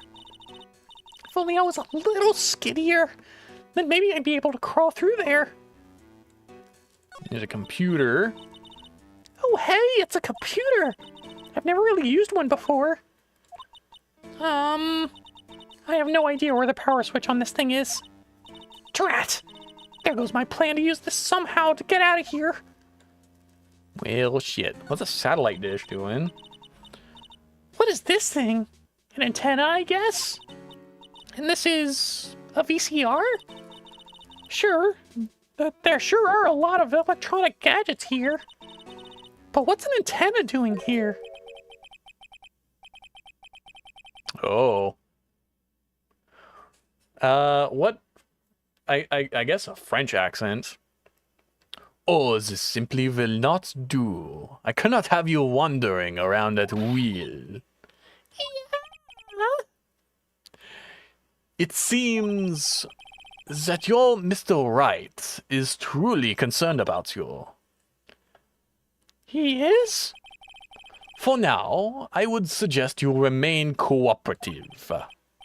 If you cannot, there are ways in which I can help you. Ways? You mean... Dead men tell no tales, is how the saying goes, correct? Dead? I'm almost certain I told you on our first meeting, I am an assassin. No way. You're lying. I mean, an assassin? People are not always who they appear to be. I'm not going to yell it because someone's just sleeping. March 22nd, 7:04 p.m. Hottie Clinic reception. It's been a couple hours then. Mr. Nick? Oh, yes. Pearls? Oh, yes, Pearls? I got caught up in my thoughts about Maya's situation. Mr. Edgeworth has left, you know. I guess for now I have no choice to believe in Mr. On Guard. But I think I should listen to his story one more time. Alright, let's get going too. Okay. Alright. Well, yeah, let's go to the detention center. Do you have anything to say? Nope. Alright, detention center. Here we go. March 22nd, detention center visitors room. What was your accent? I can't remember. I'm sorry, but visiting hours are over for today. Aww. I have too many questions I need to ask. I'm sorry, but I'm Phoenix Wright, a lawyer for one of the... You're Mr. Wright, you say? Oh, yeah, there's a message here for you. A message? It's from Matt On Guard. Ah, here you are. What did he write? Is it something really important? I don't know. Well, let's see what it has to say. To Mr. Lawyer Dude. Here, hold on, let me put on his voice. To Mr. Lawyer Dude, I've got something really important to tell you. Why do I feel uneasy all of a sudden?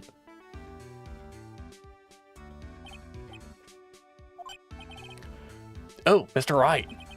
So actually, I have a favor to ask of you. I have this cat named Shu. I didn't put out a lot of food when I left the house, so he's probably pretty hungry. You think you could drop by my house and feed Shu for me, dude? My house is just a little ways down from the hotel, alright? If your house was just a little ways down from the hotel, why did you stay at the hotel? Like, why did you have your own room? This is terrible. Let's hurry. We have to feed his cat. I'm sure poor Shu's stomach is growling by now. Yeah, I guess. Matt's note jammed into a pocket. A client's request is a request. Guess I should go check up on his cat. Alright, well, before we do that, we're going to take a little short break, because it's right about that time. So please take this opportunity to go take care of yourself, get something to eat, something to drink, go to the restroom if you need to. All sorts of stuff like that, and we'll be back in about 3-ish minutes. Okay? Okay. All right.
All right, I'm back. I'm back. Sorry, I took an extra minute because I had to get more of my drink. That's good water. That's actually that's new water mixed with old water. But I don't backwash, so it shouldn't have bacteria. And I looked, there wasn't anything floating around. It just tasted a little plasticky. No. That way you mix because the U bacteria makes it taste better. Sure. Sure, I guess. As somebody who has an emotion.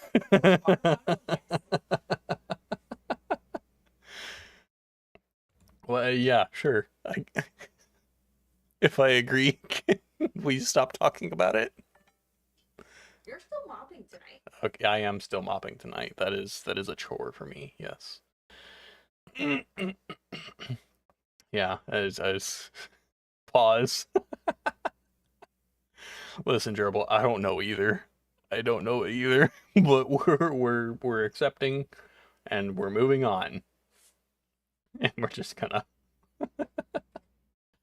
Okay, all right. Terms of surrender, exactly. Yes. Speak the truth. Whatever you say, dear. Oh, okay, you want to sweep too? No, I do not want to sweep too. I actually hate sweeping so much. Alright, fine. Okay, where am I supposed to go? It's you said it was close to the hotel, right? Close to the hotel, can't he go feed his own cat? Well, he's in jail right now, so Oh, yeah. Yeah. All right, March 22nd, Gatewater Hotel lobby. All right. All right now, Mr. Nick. Let's go look for clues. We have to, for Mystic Maya's sake. You shall not. It's probably old bag. So hold on. Let me take another sip in preparation for the old bag. You shall not pass. Old bag. Don't devalue my name and turn it into a gasp, you spiky-headed. I'm afraid to say that word. I don't know what that word means. I'm afraid to say it. I'm not going to say it. Because of you, I've been made to look like the bad guy again. Although I did get a piece of gum from Edgy Boy, just as he promised. Okay. And she's yammering again.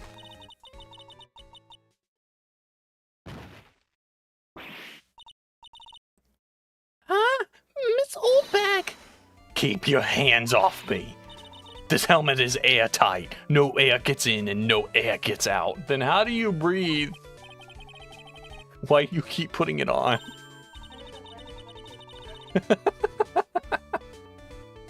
But Cozy, the more brain cells she loses, the more she annoys us.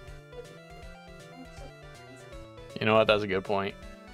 There are only so many brain cells. Yeah. Then there's no. And then okay, good point. Some short-term suffering for some long-term relief. It's a good point. Don't think you can get me to move with silly questions. You're gonna have to defeat me if you want to get by. I'm not hearing this. Hey. Here. Letter of introduction. Bitch. Maybe if I show her this letter I got from Edgeworth. This old bag. If you would look at... What? You want me to look at this worthless piece of... Edgy poo.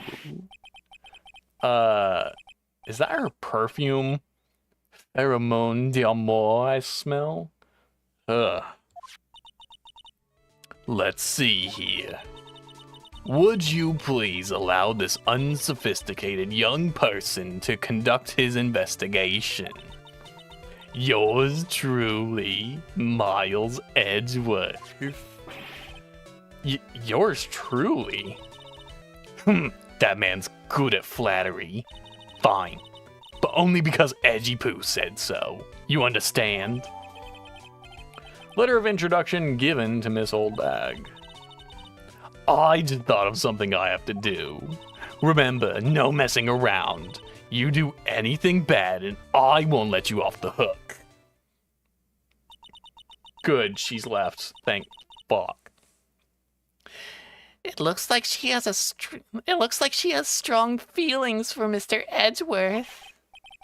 That may be, but you know nothing's going to come of it. That's so mean, Mr. Nick. Feelings are meant to be told and shared.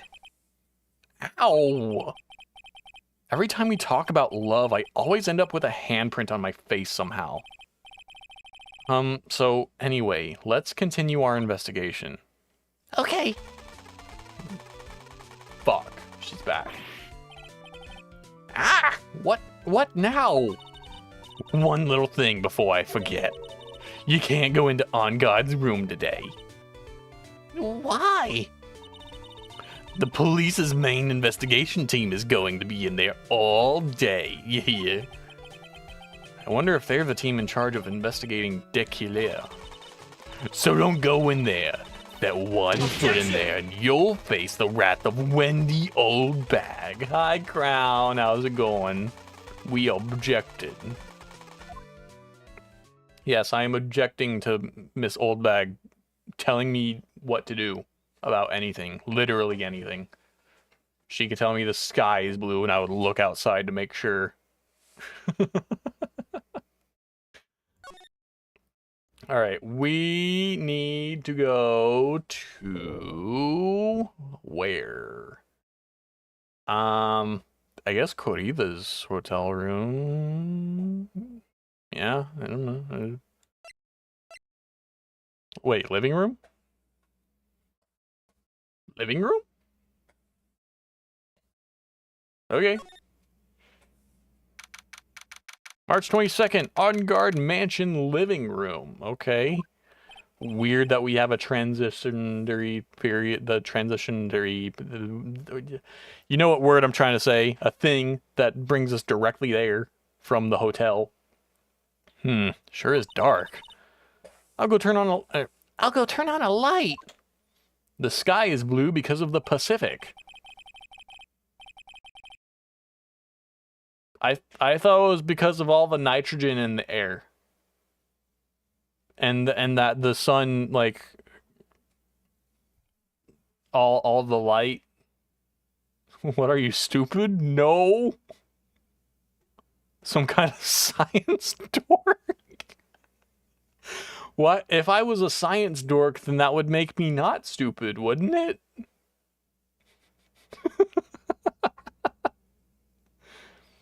Didn't listen to maths.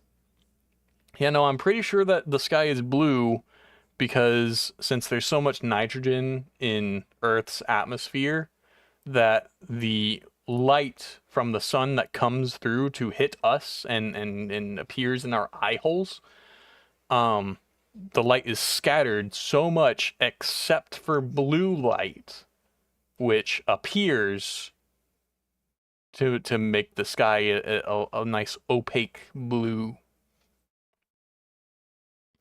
I don't know, Google says it's purple. Google also uses AI, so who are you gonna believe? Me or some robot?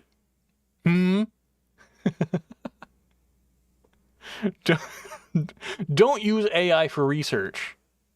Just ask me your questions. I'll be just as wrong, but at least I'm fun. At least I'm cute. Also, hey, wait. Google also told me all wasps are hornets, but not all hornets are wasps, and didn't want to elaborate on it last night. That sounds weird, but like, it could be believable. But also, real quick, I'm noticing something. I'm noticing a certain red door with a doggy door in the bottom of it. And for those of you who may not know or may not have been here, this, don't perceive my door, it is not your door. This door appears to be the same door that Maya was behind when she escaped her little a closet room, I guess. I don't know. Also, just a hanging motorcycle from the centerpiece ceiling. It's fucking crazy. Don't perceive my door. I'm perceiving the door. I see a red door, and I want it painted black.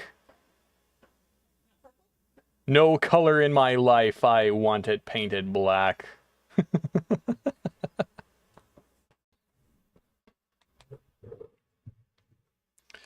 Okay. Wow. So this is what a star's house looks like. Must be nice to be rich. Come on, Mr. Nick. Let's find Shoo the kitty cat. Shoo! Meow. Oh, I love Shoo. Look at Shoo. I love them. It's too bad their owner is a fucking murderer. Piece of shit. So I guess this is Shoo. Ah, what a lovely cat. Hello, Shoo. Oh, Tee-hee. the cat seems to like pearls. Oh, pardon me. Oh, we know this person. Oh, actually, What's up, Cozy? the cat. Yeah. The cat that's That's named Shoo. the same shit. That's just like my second cat. That's what it said on the adoption paperwork, is that they were turned into the shelter because their owner went to jail. Really? Yeah. Which cat was The this? second cat. I'll have to ask the second cat's name. Gotcha. Okay. I was gonna ask later, but okay, wow. Huh. Yeah, it's on her adoption paperwork. Oh yeah, my owner went to jail, so So I'm I'm looking for a new person that won't go to jail. Alright, yeah, but yeah, we know this person. May I help you with something, mister? Oh, we're lawyers. Actually, I'm On Guard's lawyer. This is my assistant, Pearly. The Mastils... Then you must be Mr. Right. Yes. Ah, it is a pleasure to meet your wonderful self. I am the family butler, John Doe. Nice to meet you, John Doe. That's a very suspiciously vague name.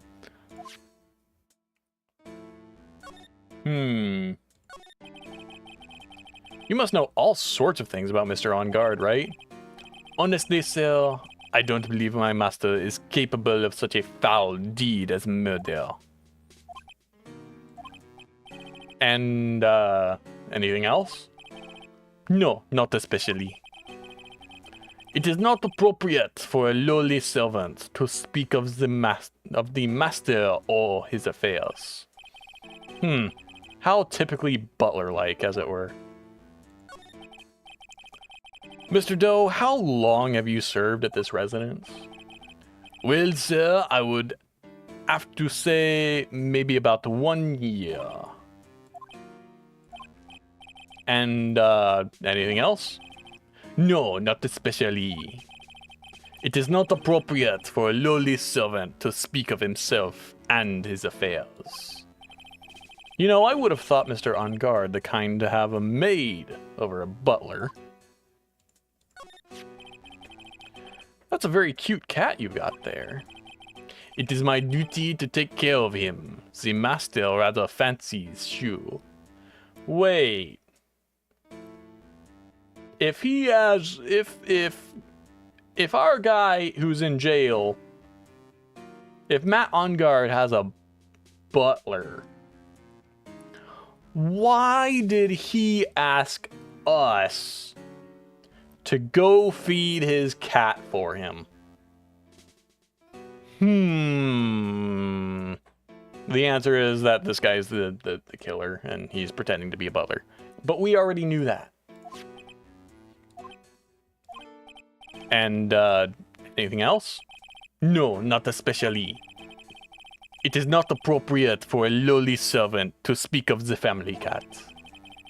Well then, I guess I don't need this piece of scrap paper anymore. Matt's note crumpled into a ball and thrown away. Well, I'm afraid I must take my leave of you now. Oh, we should probably get going ourselves. Ah, so young and yet already so accomplished, a master of law.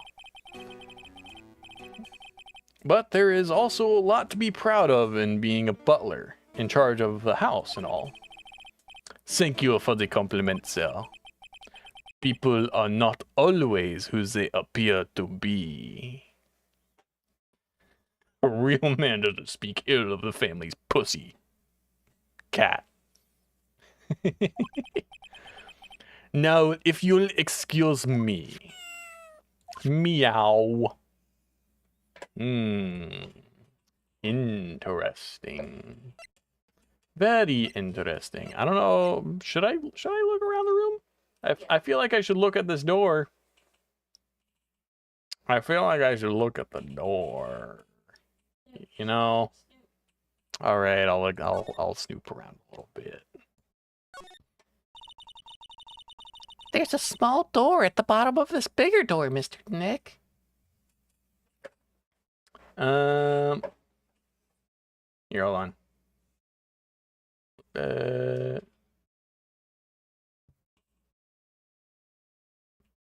Okay, yeah. There's a small door at the bottom of this bigger door, Mr. Nick. I bet it's for Mr. Engarde's cat to use. Oh, you mean Shoe? The door. It's locked tight. Well, I guess that's to keep nosy people like me from entering it. Right. Painting. Oh, there's a giant cooking hearth up here. Well, that's not what I was looking at, but okay. That's actually a fireplace. How are they different, Mr. Nick? You know, I've never actually seen a hearth before, come to think of it. You should come and visit Fay Manor then. I'll show you one when you do. Big centerpiece. A giant bicycle is flying through the air. That bicycle, Pearls, is one where you don't have to pedal, and it moves on its own. Really? Wow. But sorry to disappoint you, it can't fly. Oh, that's too bad. This is a very fancy couch. It's a very comfortable and spacious lounge set. I wonder if famous stars drop by and sit around and have a good time. In any case, I don't really belong here, do I? Ah, what is it with me and feeling inferior today? Nothing on the carpet. What about these masks? Ah, there are masks here. Yeah, that one in the middle is the Steel Samurai. The next one, the ones next to it are the Pink Princess and the Evil Magistrate. They fought many battles against the backdrop of Neo-Old Tokyo. Wow, you really know a lot about the Steel Samurai, Mr. Nick. I don't know whether to laugh or cry that I know more about that show than a kid. What about above it? No? Okay. Well, it seems nothing else is particularly interesting. What a shame. Alright, fine. Alright, going back to the hotel lobby, I guess we'll go to the hotel rooms. I guess Viola Hall first. March 22nd, Gatewater Hotel, Viola Hall. Looks like we're the only ones here. And yet, the hotel seems so busy somehow. Probably because the police team is scouring for clues about De Killer. Hallway? March 22nd, Gatewater Hotel hallway. Oh, hey, it's Lotta. Hey, city boy. Lotta? You're still here. Wrecking course. An investigative photographer eats her stars on her ability to snap up the scoop, yeah? And this hotel just has that aura of mystery. You know, like something's always about to happen. But do you have a camera? Wreck given. That's not something we say. A photographer's got to have cameras out like the out the ear like corn to be a real pro, you know? What the fuck was that sentence? So I'm hanging around here. Speaking of cameras and feeding the mouth, do you have mine, you bread thief? Why can't you drop that thief thing already? I didn't steal it. You bitch. Okay. Yeah, I guess, do you have anything to talk about? What about the night of the murder?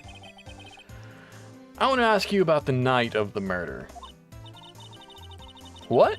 You really gonna shell out the bucks for the info I got? Lotta, you were loitering in this hallway the night of the murder, were you not? Well, kinda, but... Brace yourself, Phoenix. Here it comes. I didn't exactly hang around here the entire time, you know? Followed a few stars around. Got a few autographs, shook a few hands, had a soda pop with a few of them too. Looks like she wasn't here the entire time that night. The security lady also wasn't in the hallway the whole time either. I guess this means there's no one who can tell us who came and went that night. About the scandal. So, about the note that was inside your camera case. Oh, that ditty I wrote? Yeah. Can I believe what you've written? You mean the stuff about On Guard shoving his manager lady into Cordita? Yeah. Well, I reckon you best not be believing that. What? Look, I sort of wrote that on a whim, you know, writing whatever came to mind. Whatever came to mind? Yeah, when you get down to it, it's just a lot of random bull-dooders. Bullshit. Hey, what's with you? Why are you staring at me like my grandpa used to? Hey, why do you look like you're so suddenly got older too? Or am I just shrinking here?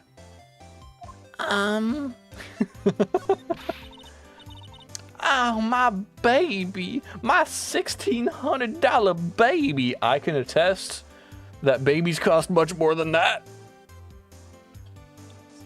Not that much, though. Well, yeah, cameras cost about that much, but she's calling it a baby, and I'm just like, Oh, babies cost more than that. 16 didn't even cover the hospital. Yeah, 16 didn't even cover the... I don't even think it covered a night in the hospital. It didn't cover the OBGYN. Yeah. Babies cost a lot. It covered the ultrasounds. The ultrasounds, yeah, that's about what we got from $1,600 approximately. Yeah, 2. Yep. Two whole ultrasounds. Don't ask me why they're so fucking expensive. Don't ask me why. I thought it was supposed to be cheaper and safer than x-rays. But I can get an x-ray for like $60. So... Now, they're probably safer, but still, I can get an x-ray for $60 with insurance. Survive. Yeah. Anyways, what's with that red-coated prosecutor anyhow? The guy told me it was evidence and refused to give it back to me. Well, that's kind of how it is. Hey, you're that Redcoat's friend, ain't you? So put in a few good words for me and get me my camera back. You want me to do what? Listen, nag the guy real good for about 5 hours and I guarantee he'll give it back. Why don't you do your own dirty work? Well, I reckon it's time for me to get going. A tabloid photography without a camera is just a tabloid, huh? Yeah, I guess so. Keep yourself together out there, you hear? I'm coming to see you in court tomorrow. Oh, okay, I'll see you then. And you too there, little one. Keep up the good work, okay? Okay. Don't be picky about your food now. Okay. And make sure you do all your homework, you hear? Okay. And if you happen to find yourself a camera, would you just please leave already?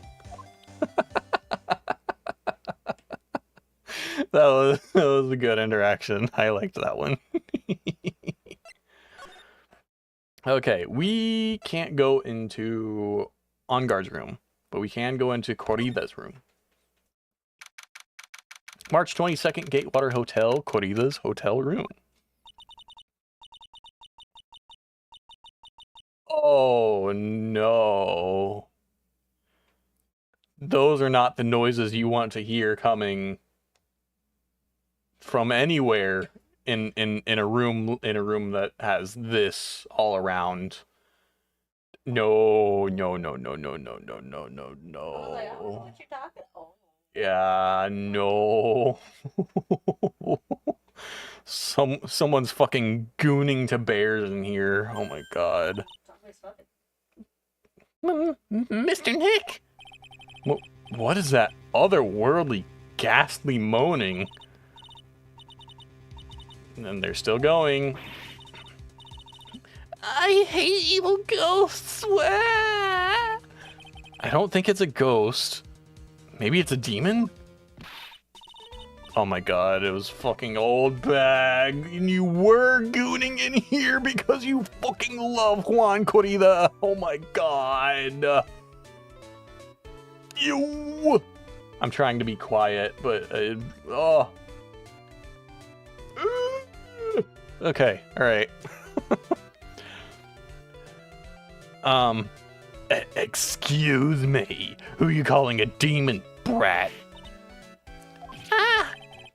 Zoinks, it's an alien. Who are you calling an alien?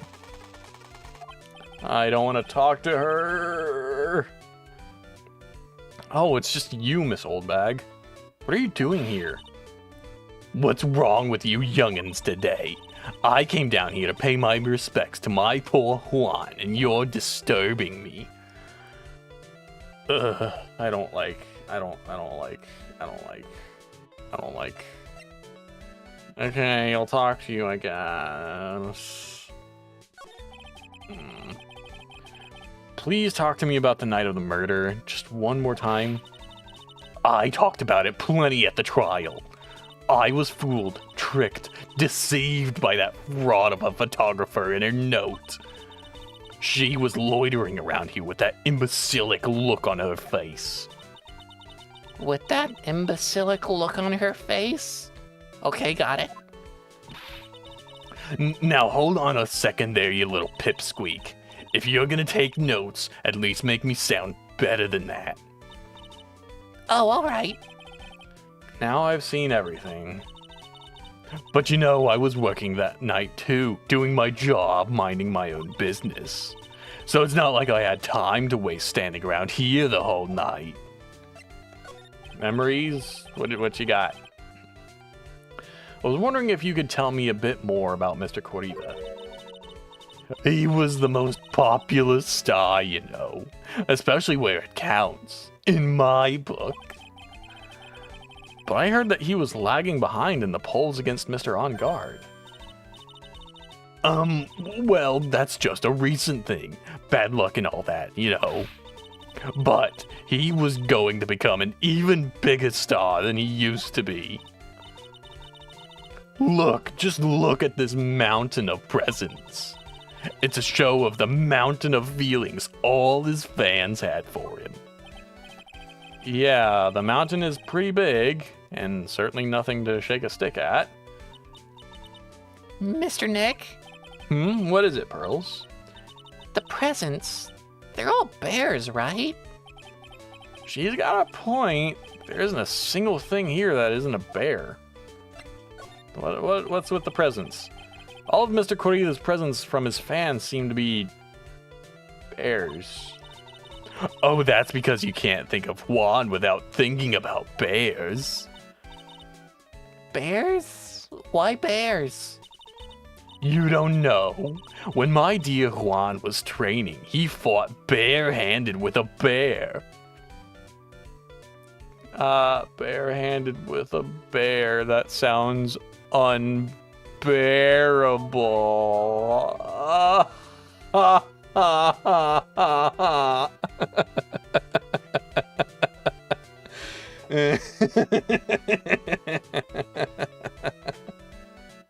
I wonder if you saying you hate me picked up on the mic. I hope it did. I have to say it again. I hate you.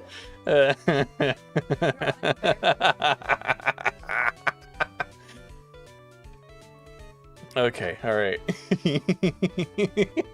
Sounds like you barely tolerated that joke. Can I stab you? No, you cannot. Sure. Not without going to jail. Hi, Nostalgia. How's it going? Might be worth it. Might be worth it. How are Cozy and Smudge? Well, currently Cozy wants to stab me, apparently. And Smudge is... Yeah, she's sleeping. Now she is. Now she is. What's with the cackling behavior? Oh, well, see, if you... We'll go through the whole song and dance again. You see, Miss Oldbag here has said that Juan, the person who is dead, fought a bear barehanded. And so then I proceeded to say, oh wow, that sounds really hard. It must have been unbearable. Bless you, Cozy. And then Cozy got mad at me for saying that. And then I turned to her and I said, oh wow, it sounds like you barely tolerated that. And then she wanted to stab me more. These dad jokes are getting out of hand. No, they're getting perfectly into hand. No, they're gonna. You could hold them with your bare hands. God, at this rate, I'm gonna make you find me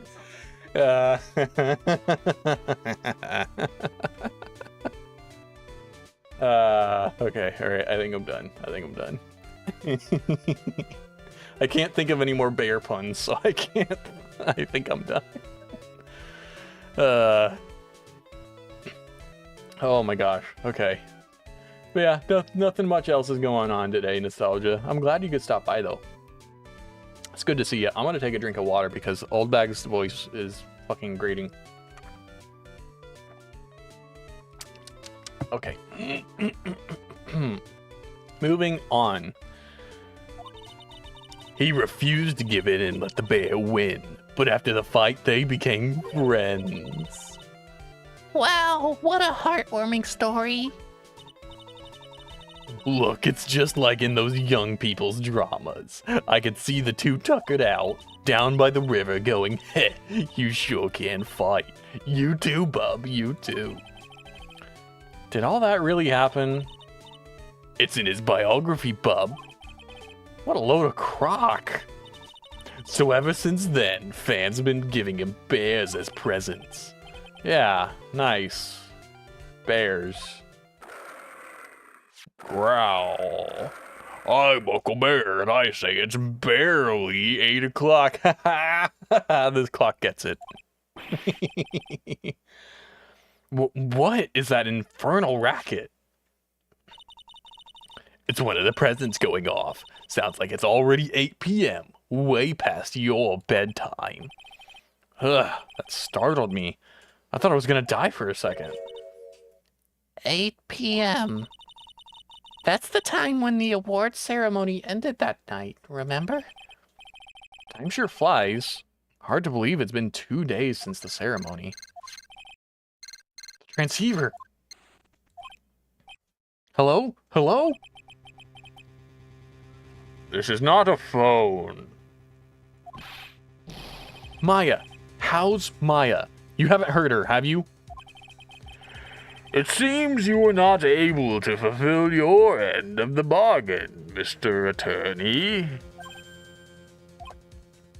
I have heard the news. So it would seem my presence did you no good. No, Mystic Maya, Mystic Maya. One more day, please. All I ask for is one more day. I'll get a not guilty verdict for sure this time. Please. I suppose if I must. I need that acquittal more than anything else, after all. Please. Please let Maya say something. I want to hear she's alright. Alright, then. A little. What is with this static all of a sudden? Hello? Hello? It seems bad. Connects. Damn it. Did the transceiver just suddenly break?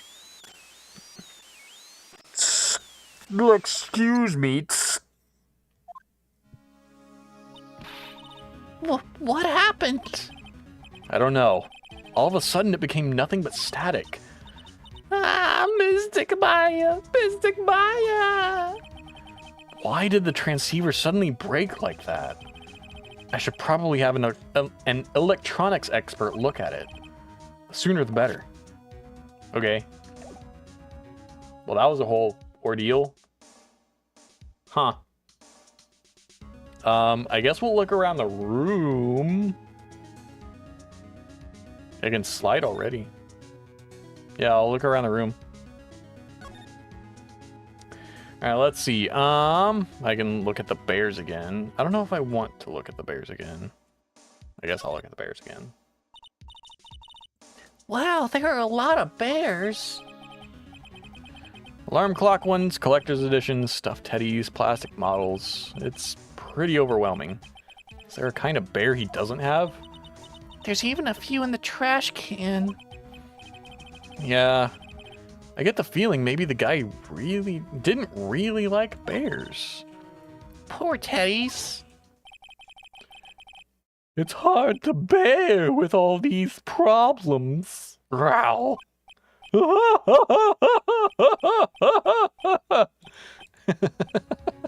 Why did he suddenly remember the fucking clown? I don't think I want to bear what the trauma the last case caused me. What's wrong, Mr. Nick? Don't worry about it. It's so messy here. Pearls really likes things neat and tidy, I take it. There are a lot of electronic things in here that I've never seen before. Hey, Mr. Nick, tell me what they are, pretty please. Okay, that over there is a watch. You wear it on your wrist. I know what a watch is. Oops. For a second there, I forgot I was talking with Pearls, not Maya. Alright. Suitcase. It's a suitcase. There's so many things in it that I bet it barely closes. Barely closes. There's his clothes, a dryer, an electric shaver, a calculator. Do all stars pack too much stuff like Mr. Corilla? Let's see. Check the bear. What? Fridge? There's all sorts of things in this refrigerator. The carrot juice bottle and the tomato juice bottle are both empty. Empty? It's too much of a hassle to throw them away, I guess. They're all vegetable juices. I guess he must have been a real health nut. Oh, there's a beet, some ketchup, and a bottle of strawberry jam, too. Maybe red was his favorite color. Good track since he has a red guitar. Well, no, I didn't want to look. No, I don't care. I don't care. I don't care. I don't care. All right. I guess we're looking at this stuff again. Here we go. Okay. So the Nickel Samurai's costume was in here? yeah. I can't believe Mr. Cordy went so far just to say bad things about Mr. OnGuard. Well, it was a press conference, so he had to go in costume. But weren't Mr. OnGuard and Mr. Cordy the friends? They weren't friends. They couldn't be friends because they were rivals. So a rival is someone who is a strong enemy. Pearls is really fired up over this, and I don't have an answer for her. I feel like I'm looking at useless stuff, so I'm going to look at the walkthrough. Let's see.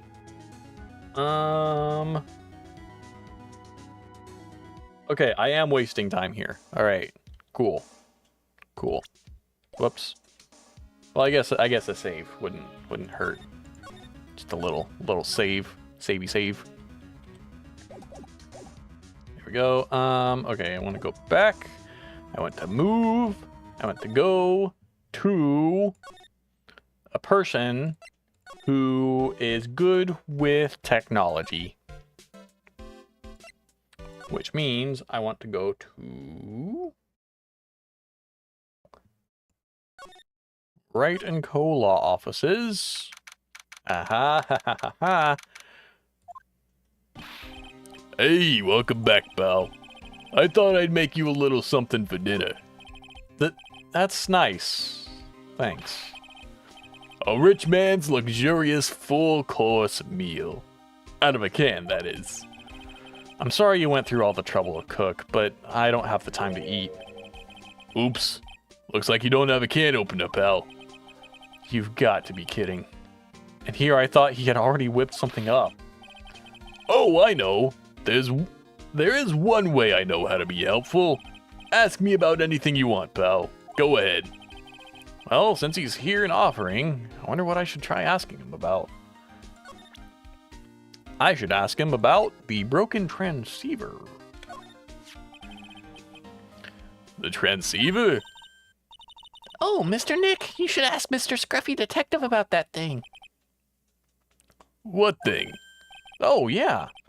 This thing just up and broke all of a sudden. It broke, pal? When I was talking to the kidnapper, it just suddenly broke into static. Look, it sounded like this. Beep. I don't hear any static, pal. Huh? Maybe it fixed itself. That's strange. I'm sure it was making a loud static noise.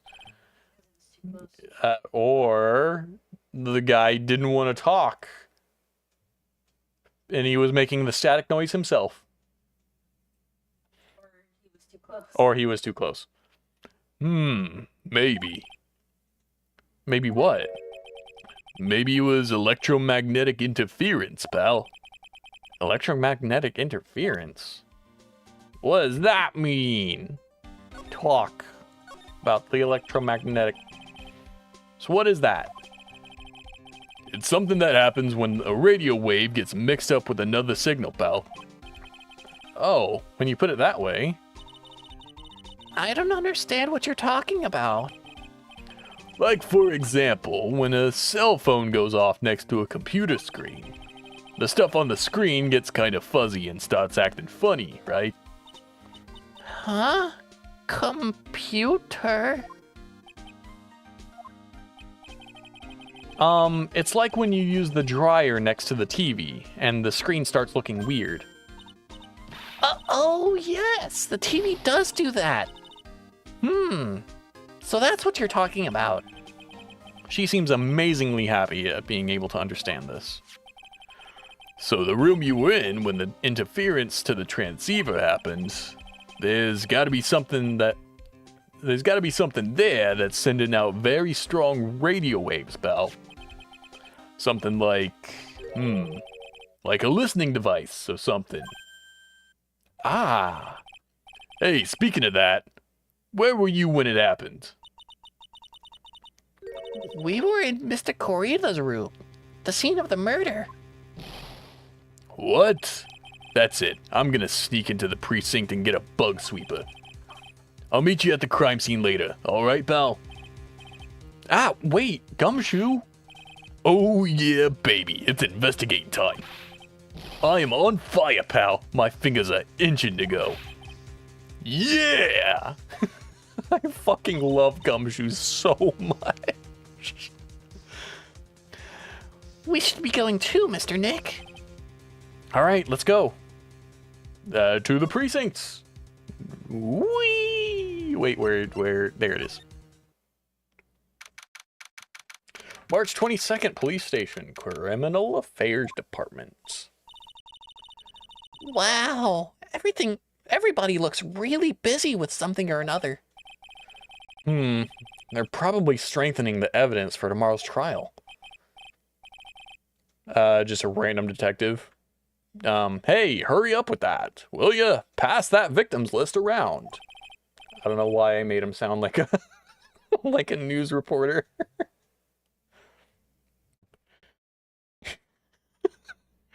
You've got to be kidding. There's over 100 people on here. Mr. Obama, you're a detective? Is Mr. OnGuard really that big and bad of a criminal?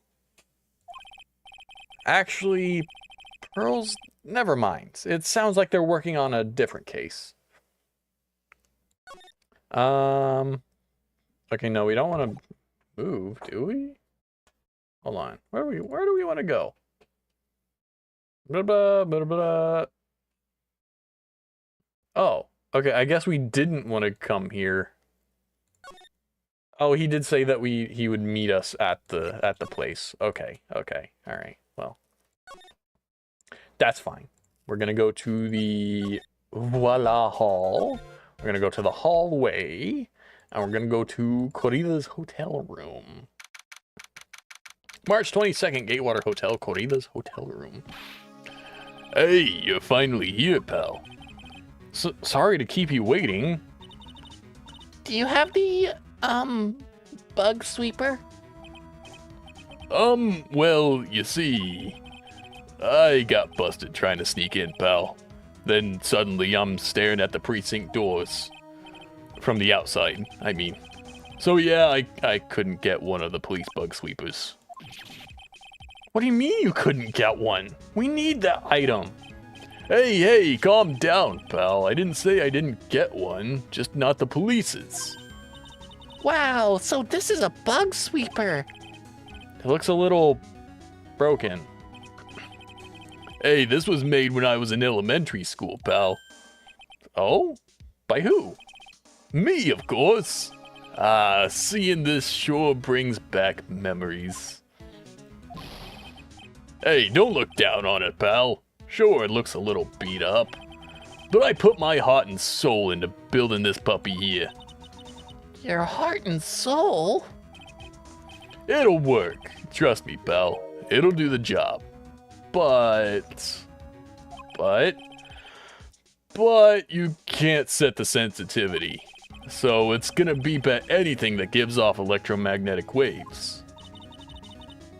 But isn't it better that way? Well, anyway, since I bought it all this way, I might as well give it a whirl, right, pal? I'm getting that sinking feeling again. Okay, now I'll tell you how to use this baby. There's a listening device or some other sort of bug hidden in this room, pal. So we're gonna find it, right? Right. Now first, let's turn the sweeper on. Next, move the sweeper around to give the room a real thorough look-see, pal. The sweeper will let you know how strong of a signal it's picking up, so keep an eye on it, okay? Once you find something that's giving off a lot of radio waves, press Enter to lock onto it. There's a lot of things here that's gonna give off radio waves. So let's take a good look at anything and everything that seems suspicious. Okay, pal? Alright, I'm gonna go stand outside and keep an eye out. Give me a yell if you find a bug. Got it, pal? Okay. Alright, so that's a thing. That's just a normal thing, surely. That's also, obviously, a radio would give off radio waves. A phone would give off radio waves. Nothing. Nothing. Okay, lights. Lights would give off, I guess, some sort of radio something or other. Also another light. A TV. A thingy. Okay, everything seems normal. I'm using logic here. The plug. Okay, that thing's electronic. That's electronic. That's fine. Yep, lots of electronics in the bag. The watches and remotes, the camcorder, the laptop. These things.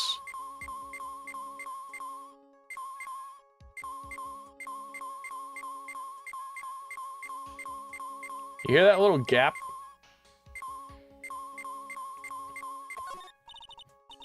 What's this? It sort of looks like a hot water pot. Oh, I guess it did. Okay. I thought it was separate.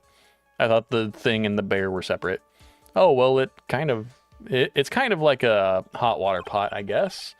But instead of hot water, coffee comes out. Really? This pot can do that? Is there a pot that orange juice comes out of? I don't think there's anything like that, Pearls. Sorry. Okay, I guess that's not.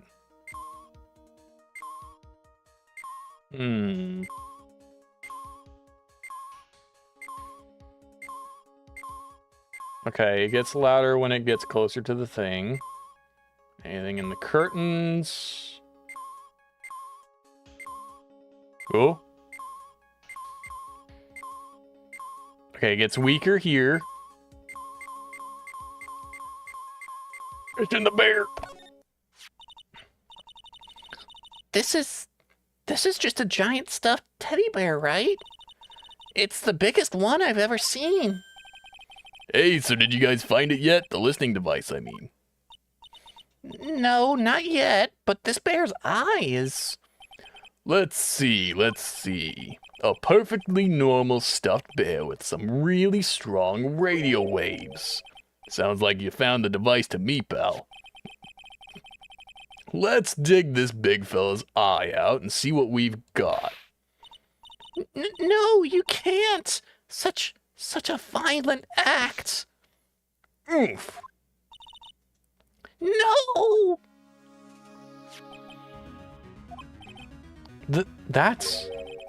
It's a miniature camera. It looks like there's more. There's a transmitter and a timer. What emitter? A transmitter, pal. Oh, is this more of that high-tech stuff? Alright, we will find out if it is more of the high-tech stuff next time on Dragon Ball Z. Yeah, because it is literally 1 minute until we reach the 3-hour mark, and I feel like this is a good time to stop. I feel like we can leave it here for next time, and still have a lot to go through, you know. So, yeah, we'll leave it here, and also I get to rest my voice. It's starting to get a little it's starting to get a little bit raspy, if you know what I mean. That actually hurt to do a little bit. But yeah, we're gonna end the game. Let me double check the save. There we go. Yeah, and ads are about to play, and I don't want ads to play because I don't want to put y'all through ads just for the stream to end. So I'm not going to allow that to happen. So I'm going to snooze these ads, and I'm going to find somebody who we can raid into. We appear to have quite a few people who are currently live.